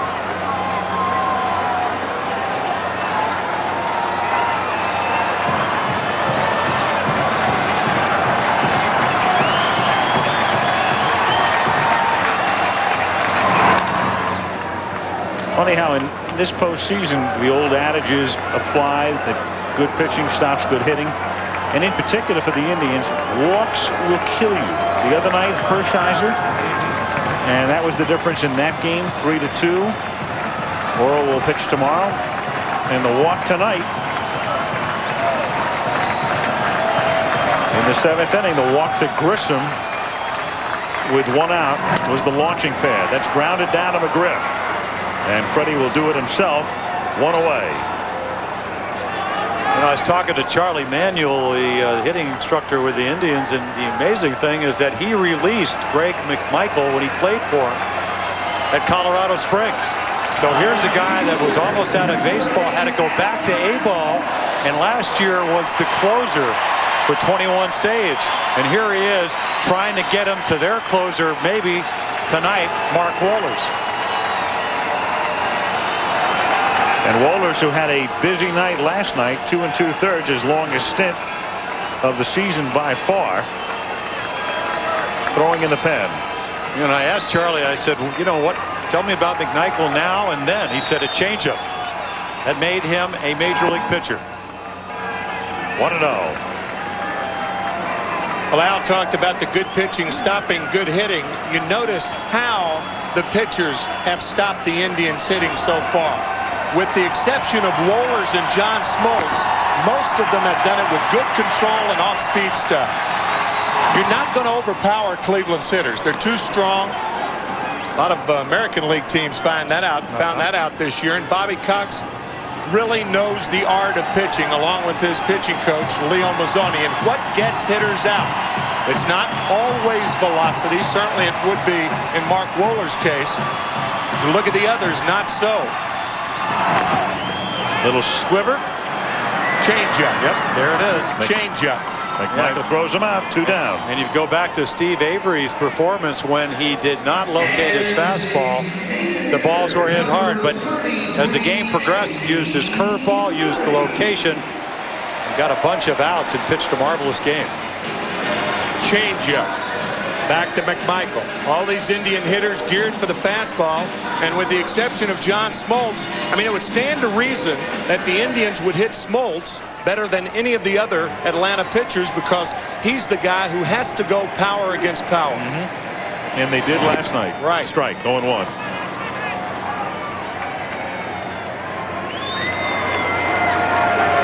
Indians during the World Series, right up to the moment, hitting a collective 183. And Murray hits that on the ground to short. Belliard throws him out. And an easy inning for McMichael. To the 9th in Cleveland. Atlanta 4, Cleveland 1.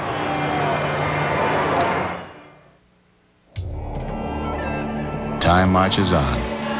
And if you haven't planned for your retirement, you're losing ground. If you're like most Americans, you probably haven't saved enough, long enough, to retire on solid ground. That's why there's Sun America, Ask your financial advisor about Sun America today. Because the only thing that goes faster than money is time. Look to the sun. Sun America. In searching for a luxury performance sedan, Michael Young tested the Oldsmobile LSS against 3 of the fastest Japan has to offer: the Infiniti J30, Lexus ES300, and teppanyaki chef Yasu Norimoto. And while his 240 horsepower LSS was no match for Yasu's speed, not only did Mr. Young fare much better against the imports, he had them for lunch. Will the LSS pass your test? Major League Baseball Home Video presents the Ultimate Series Souvenir, the official 1995 World Series video. All the drama of the 1995 World Series, plus exclusive interviews are showcased in this remarkable video. To order the 95 World Series video for $19.95 plus $4.95 shipping, use your credit card and call 1-800-787-6227. 1-800-787-6227. Coming November 19th. All you need is love. It is the television event of a lifetime. 2 new Beatles songs, words you've never heard, footage you've never seen. How did it feel to change the world? The Beatles Anthology, November 19th on A Beatles C. Friday, this was the 2020 that touched your hearts. 2 sisters joined at birth and only one survived. This week we'll show you her incredible life. Plus, if you're one of the millions who drive these minivans, could this happen to you in a crash? Is Chrysler doing enough to keep you safe? What you should know on 2020 Friday. We're at Jacobs Field in Cleveland. Al Michaels with Jim Palmer and Tim McCarver. Our group headed up by producer Kurt Gowdy Jr. and director Bill Webb, and as always Steve Hurt providing the script as we go to the 9th inning. 4-1. The Braves on top, and Freddie McGriff takes a strike. 0-1. Tell you, Steve has been writing some pretty good scripts for these 4 games. As always.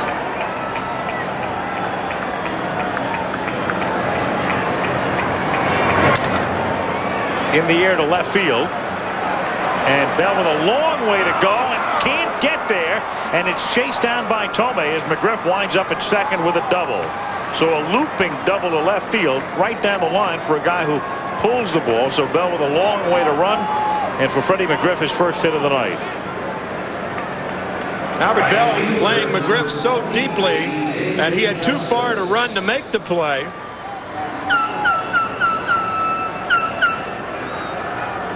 And here is Justice. And our MCI proof positive replay of the evening.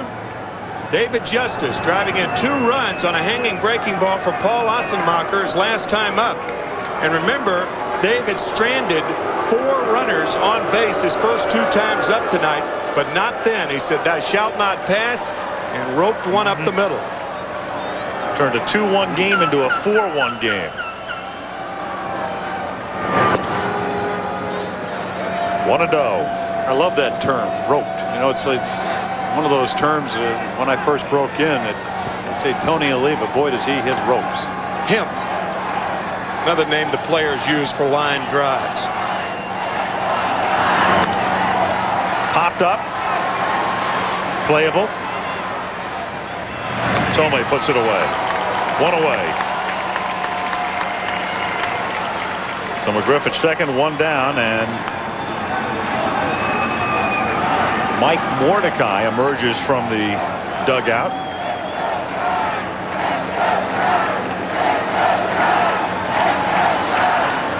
It's a hit for Klesko as the designated hitter. You can see those postseason numbers, single and double against Colorado, very instrumental in helping the Braves beat the Rockies. He was still lamenting last night at not being able to sacrifice the runner over the second time. Said that's the way you win ball games, moving runners along, playing good fundamental baseball. Here's a guy like Mike Mordecai who tried to bunt last night with 2 strikes on him twice, and he's a pinch hitter for a left-handed batter that hit a home run tonight. Now figure that out. It's strange. 1-0. That's why I had to to take a second look at the on-deck circle with Klesko due up to see Mordecai come up in this situation. But it's lefty against lefty. And he wants the right-handed batter in there instead. 1-1. Dennis Martinez, he hopes that he'll see more action. If he does, it will be Saturday. He would pitch a 6th game at Atlanta. Out of play. Tomorrow night, again, the game tomorrow night is on ABC, right where you are. 8 o'clock Eastern, our pregame show begins. First pitch around 8:20. Greg Maddux for Atlanta. And Oral Hershiser, the same matchup we had in Game 1 last Saturday night.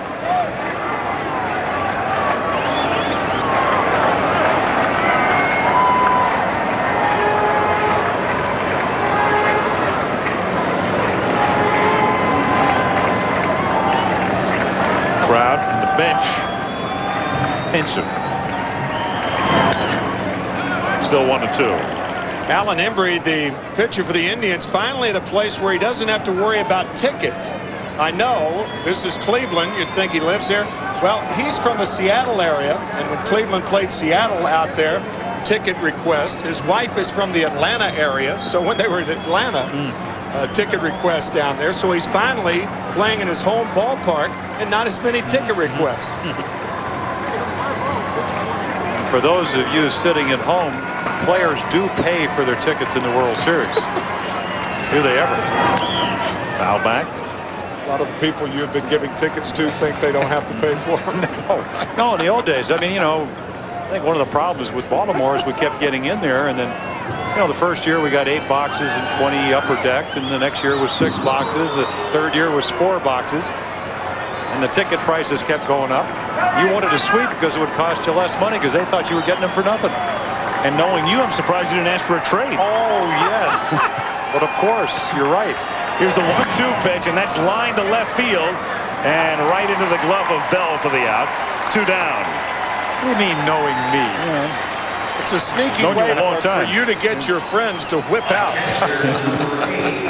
That's true. 2 out in the 9th inning. What do you mean we have to pay for these tickets? The tickets very much at a premium in this ballpark. One of the ironies of the World Series coming to Cleveland is that they could have had twice as many people in the old park. Old cavernous Cleveland Stadium as Mark Wiley visits the mound with first base open here. Lopez and Lemke on deck. But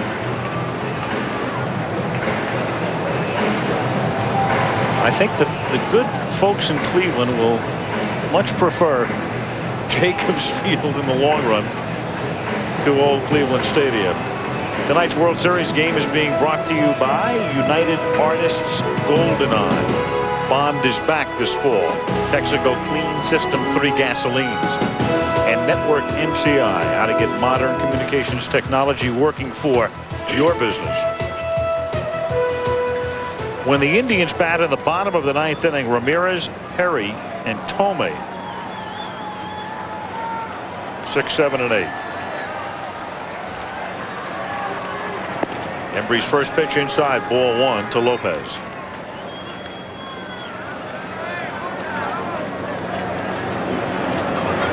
Charlie O'Brien figures to catch tomorrow night since he normally hooks up with Maddux. Strike, 1-1.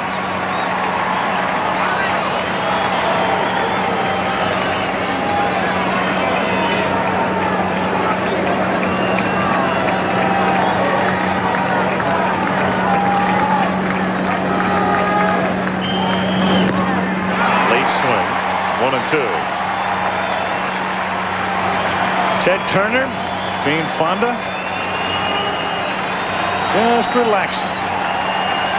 Ted's owned the Braves since the mid-70s. They're still seeking that first championship since the franchise went to the South in the mid-60s.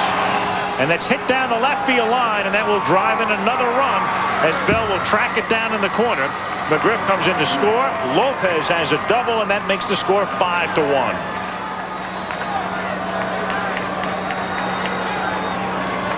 A 4-run lead in the 9th inning with Lopez doubling for the 2nd time in the game, and Lemke coming up. I'll tell you, this is pretty impressive, Timmy. I'll tell you what, pretty good pitch inside part of the plate, probably 95 miles per hour. And you see Javi Lopez, how quick his bat is. Fights it off, strong enough not only to fight it off, but take it off the left field wall for an RBI double. That's a 95-mile-an-hour inside fastball. He roped down there, and everybody's thinking, well, you've got Lemke up, first base open. But when you're trailing by 3 runs and you're Mike Hargrove, you don't want to put any more runners on base. Now you get the big pop, and the game's really out of hand. Mark Lemke, a .290 hitter against left-handed pitching the last 3 years.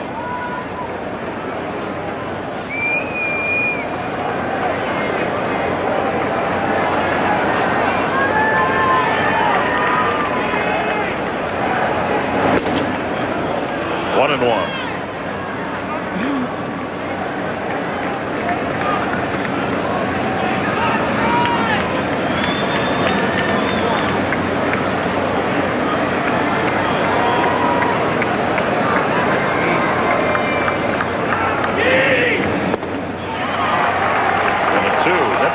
By Lopez was his 9th in postseason, and that's as many as Freddie McGriff has. So Javi quietly doing the job.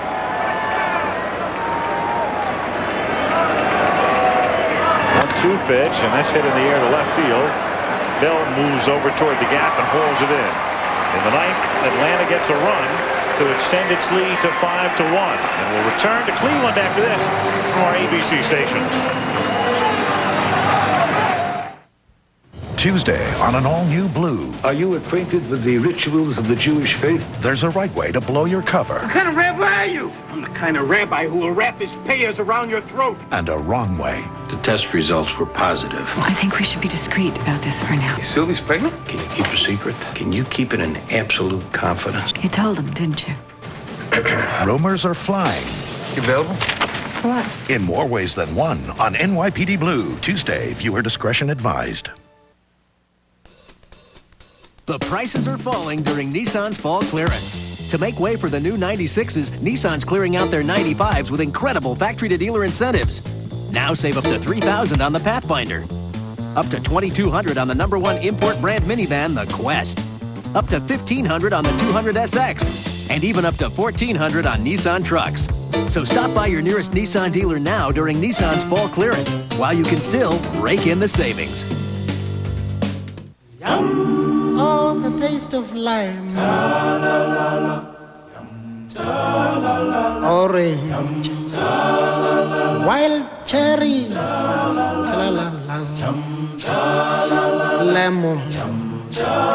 And pineapple. So full of life. Savers. Now with more candy. This Halloween, no tricks, no treats, just pure terror. Buy the Alien Trilogy, 3 times the terror at a new low price from Fox Video. Where's a fun place to go for dinner? How about a place with great salads, lobster bisque, herb roasted chicken, and oh yeah, incredible gourmet burgers. The place? Hamburger Hamlet, of course. Are you drinking too much? How to tell. Next, Oprah.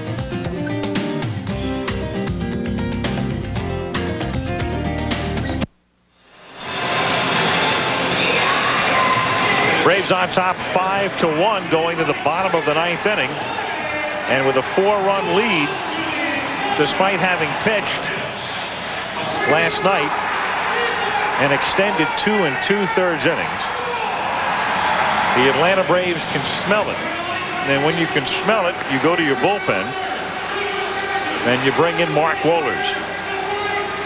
And so here he is.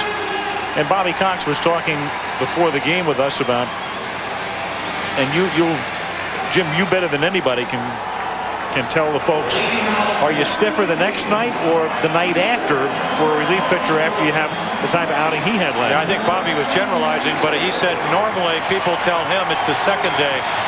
Only 41 pitches, but with the intentional work of about 34 pitches last night in those 2 2/3 innings. And again, if you're Bobby Cox and you're Leo Mazzoni, the pitching coach, you have to rely that this young man at 25 is going to tell you the truth. He can pitch, and he says yes. With his kind of stuff, get him out there. Manny Ramirez to lead off. Bottom of the 9th inning.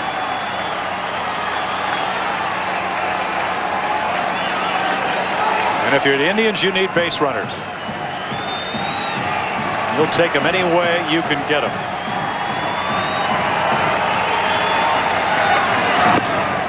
1-0.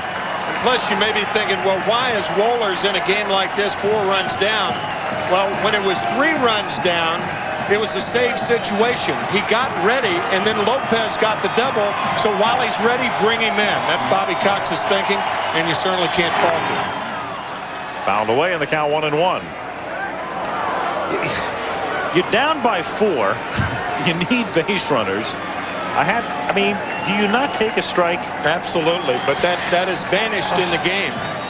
You know, the players are bigger, stronger today. They're better players potentially, but that doesn't translate into the game being played as well.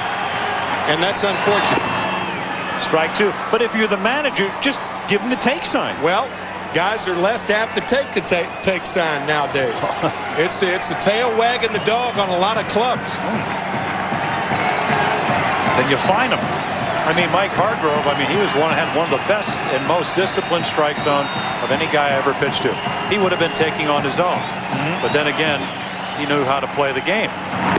It makes a difference. If you spent 4 or 5 years coming through the minor leagues, you just know in that situation, I don't even worry about me getting a hit. I worry about getting on base somewhere. And sometimes that means taking a pitch. And it was interesting that the 1-0 pitch was a high fastball out of the strike zone. And it would have been 2-0. Yep.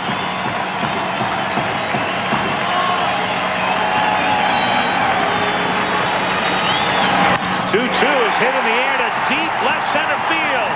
And that one is in the bleachers.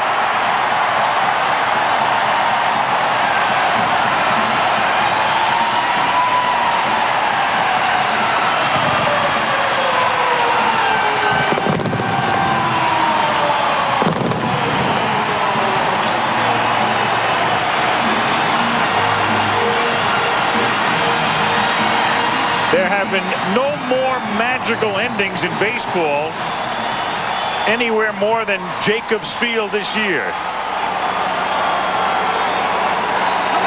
Seemingly night after night this summer. And Ramirez makes it 5-2. That's about the time it took for him to get down to first base. So a 3-run lead, and Sorrento batting for Perry takes a strike.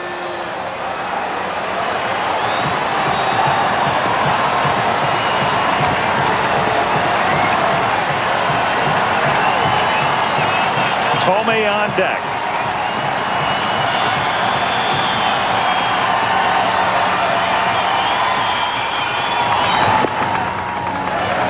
That home run by Ramirez was his 3rd of postseason and has accounted for every RBI. He has 3 solo home runs. Yeah, the second game against Seattle, he had 2 of those home runs and 4 of those RBIs. Then after that, he went 4 for his last 40 till that home run. So he's been struggling. 1-1 to Sorrento. Missing away, 2-1. Well, you know, maybe that home run will tell Mark Wohlers, I just can't stay in the middle of the plate.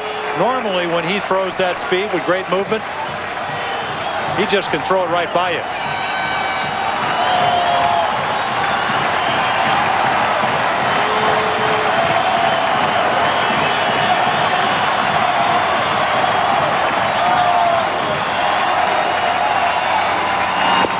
Half swing, fooled him.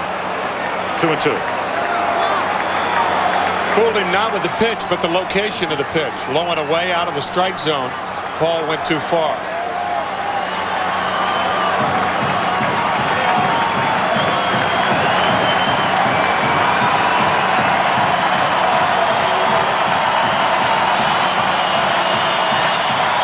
You don't have too long to decide, I'll tell you. Oh, no.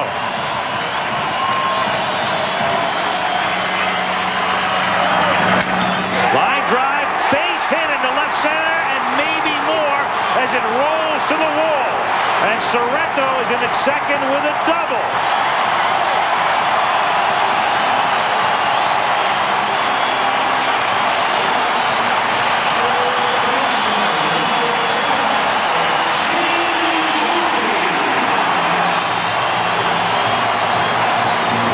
What a huge run driven in by Javier Lopez in the top of the 9th inning.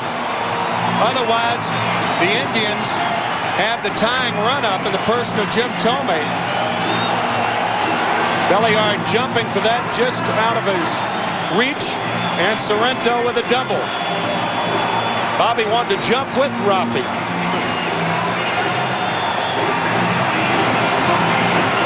The Indians this season won 9 games in which the team trailed going into the 9th inning, and Pedro Borbon comes in from the bullpen.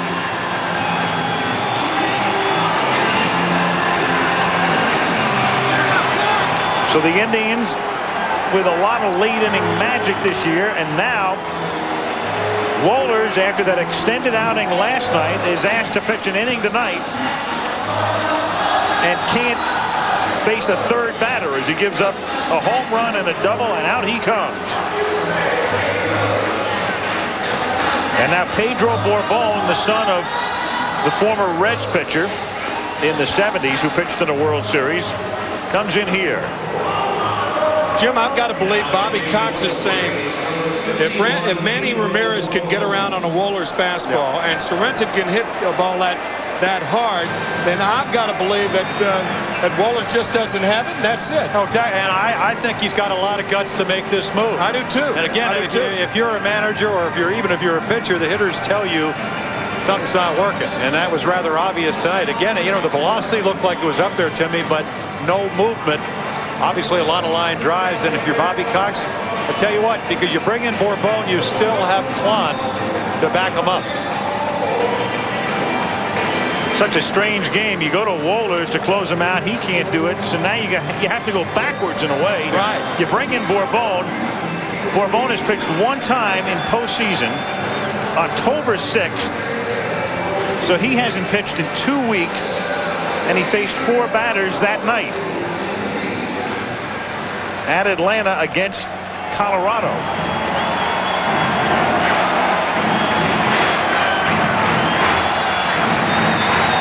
And Thome will come up to hit, lefty against lefty.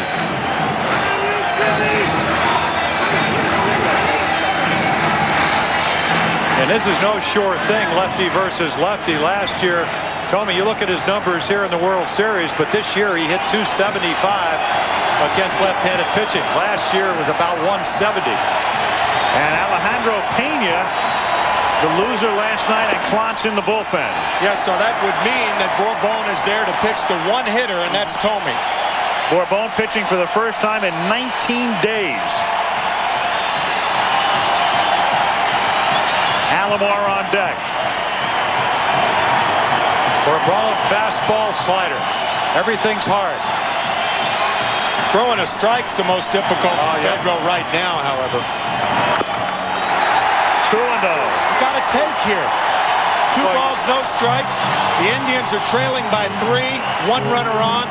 If I'm Mike Hargrove, now I flash the take sign. Yeah, and Thome, I mean, you know, Thome hit a lot of home runs, but he also walked 97 times, so he knows the strike zone. You don't care. A 2-run home run doesn't mean anything here. It puts you still 1 run down. Right. 2-1.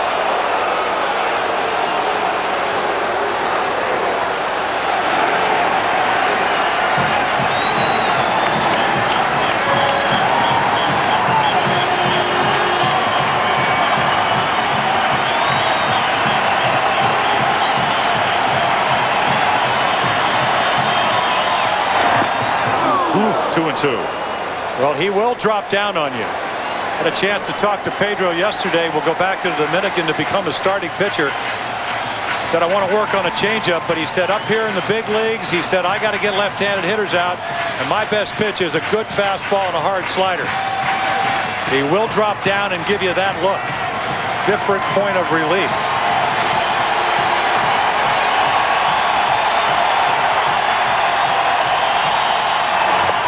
Cold strike 3.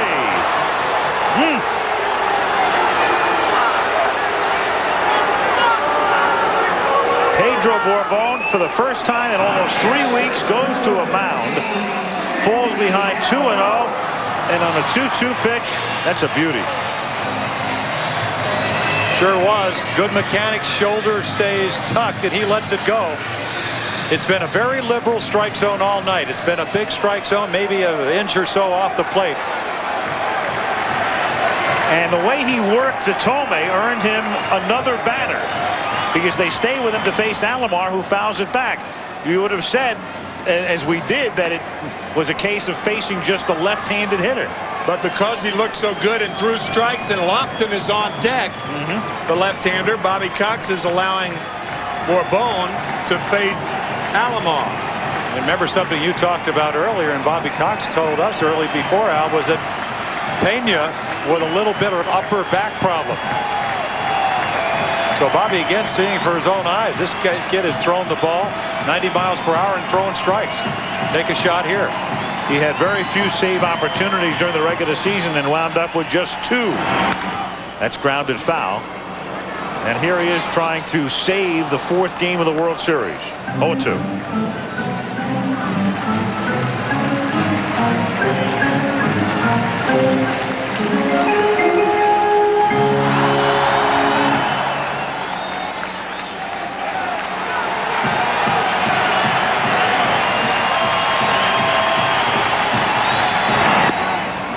Just inside. How strange has this baseball season been? Remember the replacement players? Pedro's father, Pedro Sr., in his late 40s, was a replacement player. And here's Junior trying to save Game 4 of the World Series. And he strikes him out. Alomar is gone. 2 down in the 9th inning, and Lofton comes up. This is the replacement player that Bobby Cox wanted. That's Pedro Borbon replacing his best reliever in a situation where he comes in to strike out Tome, and now Sandy Alomar, and restored order for the time being. Well, you really are seeing why everybody considers this Braves staff the best staff in baseball. It's not just the starters. And this is what baseball is all about, picking up the guy in front of you that may falter. Tome still barking about cold strike 3. Lofton at the plate. Outside, ball 1. If Kenny gets on, that brings the tying run to the plate. Omar Vizquel. 5-2 Braves. 2 out of the 9th. And that's lined to right field, and backing up and making the catch is Justice. Lofton smoking it to right field. Wohler's the first guy out of the dugout. A star is born right there. Pedro Borbon Jr. The pitching coach, Leo Mazzoni, heaves a sigh of relief, and the kid comes out of the pen pitching for the first time in 19 days. With the crowd in a frenzy, and he stills them in Cleveland. I think Jim's point about Bobby Cox having the courage to bring Borbon in that situation, fairly salient thinking right now. I mean, Bobby, you know, again, you've been around the game this long, Timmy. You see with your own eyes. I still remember walking down, talking about Darrell Weaver said a guy threw 135 pitches. He told me, he said, listen, I can see whether the guy's got good stuff or not. That's what Cox did tonight.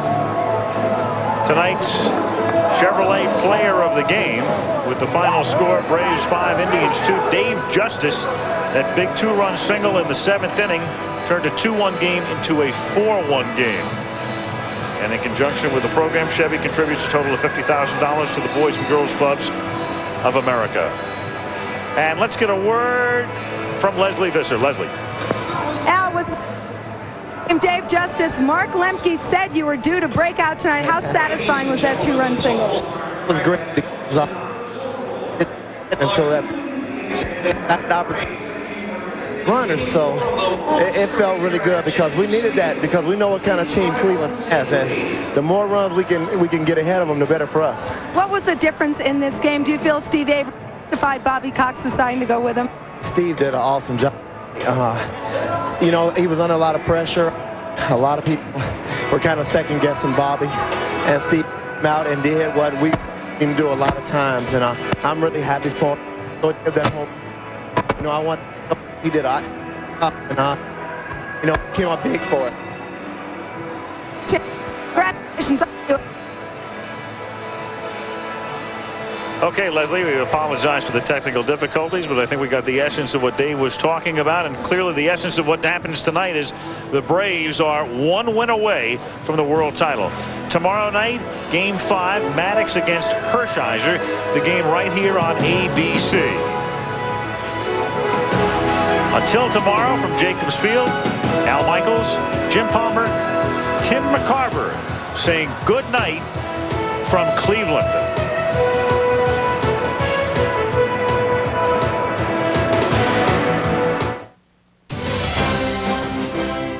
Saturday on ABC Sports, golf's big winners tee it up in their season's grand finale, the Tour Championship. And on ABC's college football, Nebraska tackles Colorado, Florida invades Georgia, or other regional games from the Pac-10 and Big Ten. Now stay tuned for ABC News Nightline following your late local news over most of these ABC stations. You're watching ABC Sports, recognized around the world as the leader in sports television.